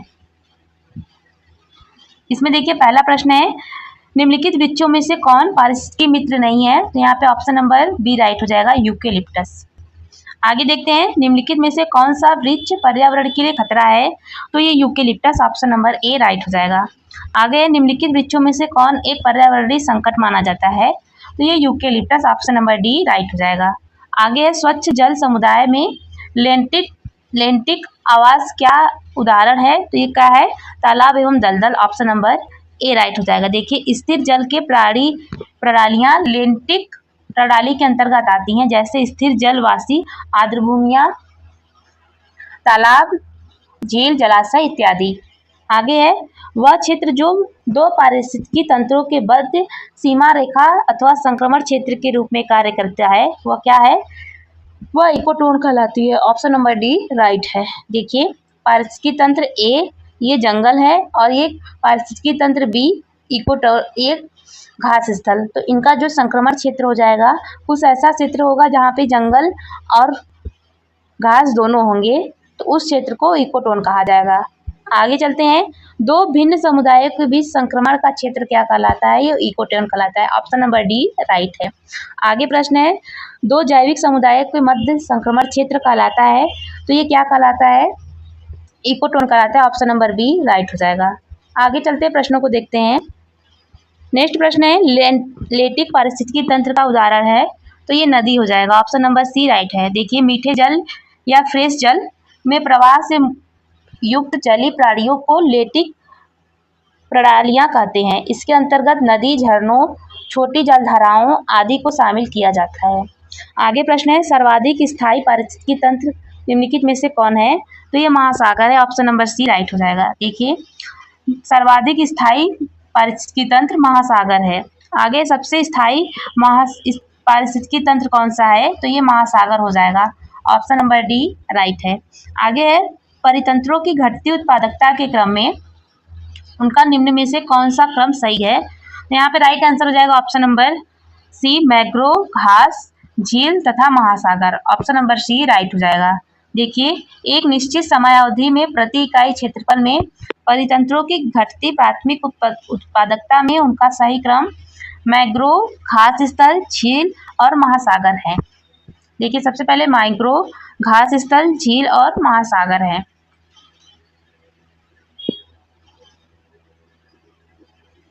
आगे प्रश्न है, निम्नलिखित में से किसने सर्वप्रथम गहन पारिस्थितिकी डीप इकोलॉजी शब्द का प्रयोग किया?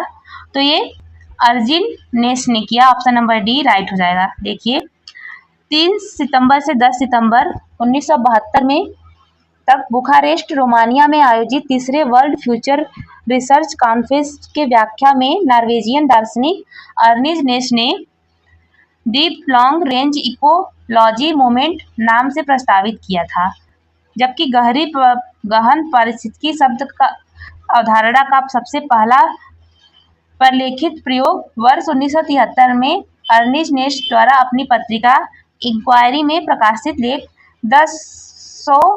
The deep long range ecology movement इस समरी में हुआ था। आगे प्रश्न है, मोनोसाइक्लाइमेक्स सिद्धांत का प्रतिपादन किया था, ये किसने किया था? F.E. क्लाइमेट ने, ऑप्शन नंबर ए राइट हो जाएगा। देखिए मोनोक्लाइमेक्स सिद्धांत का प्रतिपादन F.E. क्लाइमेट ने किया था। आगे प्रश्न है, पारिस्थितिकी नीचे आला की संकल्पना का प्रतिपादन किसने किया था?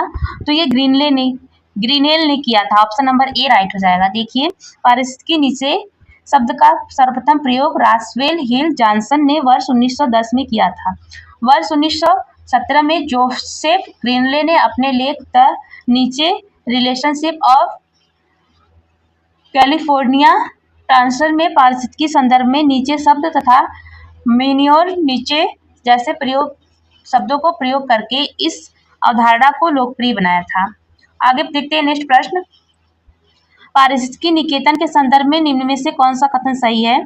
इसमें देखिए पहला है, यह उन स्थितियों की श्रेणी का प्रतिनिधित्व करता है जो संसाधनों के उपयोग और पारिस्थितिकी तंत्र में उनके कार्यात्मक भूमिका को सहन करती हैं। और दूसरा है, प्रत्येक प्रजाति एक अलग स्थान होती है। तो यहाँ पे राइट आंसर हो जाएगा ऑप्शन नंबर ए। कथन 1 और 2 दोनों सही हैं। आगे प्रश्न है, निम्नलिखित में से कौन पारिस्थितिकी नीचे के बारे में सही नहीं है? यहाँ पे राइट आंसर हो जाएगा ऑप्शन नंबर सी। पारिस्थितिकी निकेत में यदि संसाधन पर्याप्त है तो प्रजातियों की संख्या कम हो जाती है, ये गलत हो जाएगा। जबकि देखिए दिया है, प्रबल प्रजातियां विस्तृत एवं व्यापक पारिस्थितिकी निकेत को घेरती हैं, तो ये सही है। आगे प्राकृतिक पारिस्थितिकी तंत्र में पारिस्थितिकी निकेत यदि संसाधन पर्याप्त है तो प्रजातियों की अधिक संख्या हो जाती है, ये भी सत्य है। आगे है, यदि किसी आवास में संसाधनों का समान वितरण हो तो एकल प्रजाति का प्रभुत्व न्यूनतम हो जाता है, ये भी सत्य है। इस प्रकार हमारा उत्तर ऑप्शन नंबर सी हो जाएगा। आगे चलते हैं, नेक्स्ट प्रश्न देखते हैं। भारत में पारिस्थितिकी के सरोकारों का एवं उनके विषयों से पारित कानूनों के सूची से सही मिलान करना है। आइए सही सूची को मिलान भी चलते हैं दोस्तों। देखिए यहाँ पे इसमें सही भी सूची में सुमेल नहीं है, लेकिन हम इसको व्याख्या के माध्यम से समझ लेते हैं। देखिए, वन जीव संरक्षण वर्ष 1972 में पारित किया गया था। पर्यावरण संरक्षण अधिनियम 1976 में तथा पर्यावरण संरक्षण सुधार के लिए वर्ष 1986 में पारित किया गया था। अनुसूचित जाति एवं अन्य परंपरागत वन निवासी अधिनियम 2006 दिसंबर 2006 में अधिनियमित हुआ और वर्ष 1980 में वर्तमान नाम वन संरक्षण एवं संवर्धन अधिनियम 25 अक्टूबर 1980 से प्रभावी हुआ। अतः कोई भी विकल्प सुमेलित नहीं है। आगे, वन पारिस्थितिकी तंत्र को हरित सकल घरेलू उत्पाद से जोड़े जाने में भारत में छत्तीसगढ़ राज्य का क्या स्थान है? तो ये प्रथम स्थान है, ऑप्शन नंबर ए राइट हो जाएगा। देखिए आगे चलते हैं। निम्नलिखित में से कौन सी जल निकाय के घनत्व प्रवणता को दिखाती है? तो यहाँ पे राइट आंसर हो जाएगा ऑप्शन नंबर देखिए सी। पिक्लोक्लाइन जल स्तंभ में वह क्षेत्र है जहां गहराई के साथ घनत्व में तीव्र परिवर्तन या वृद्धि होती है, अर्थात घनत्व प्रवणता सर्वाधिक होती है।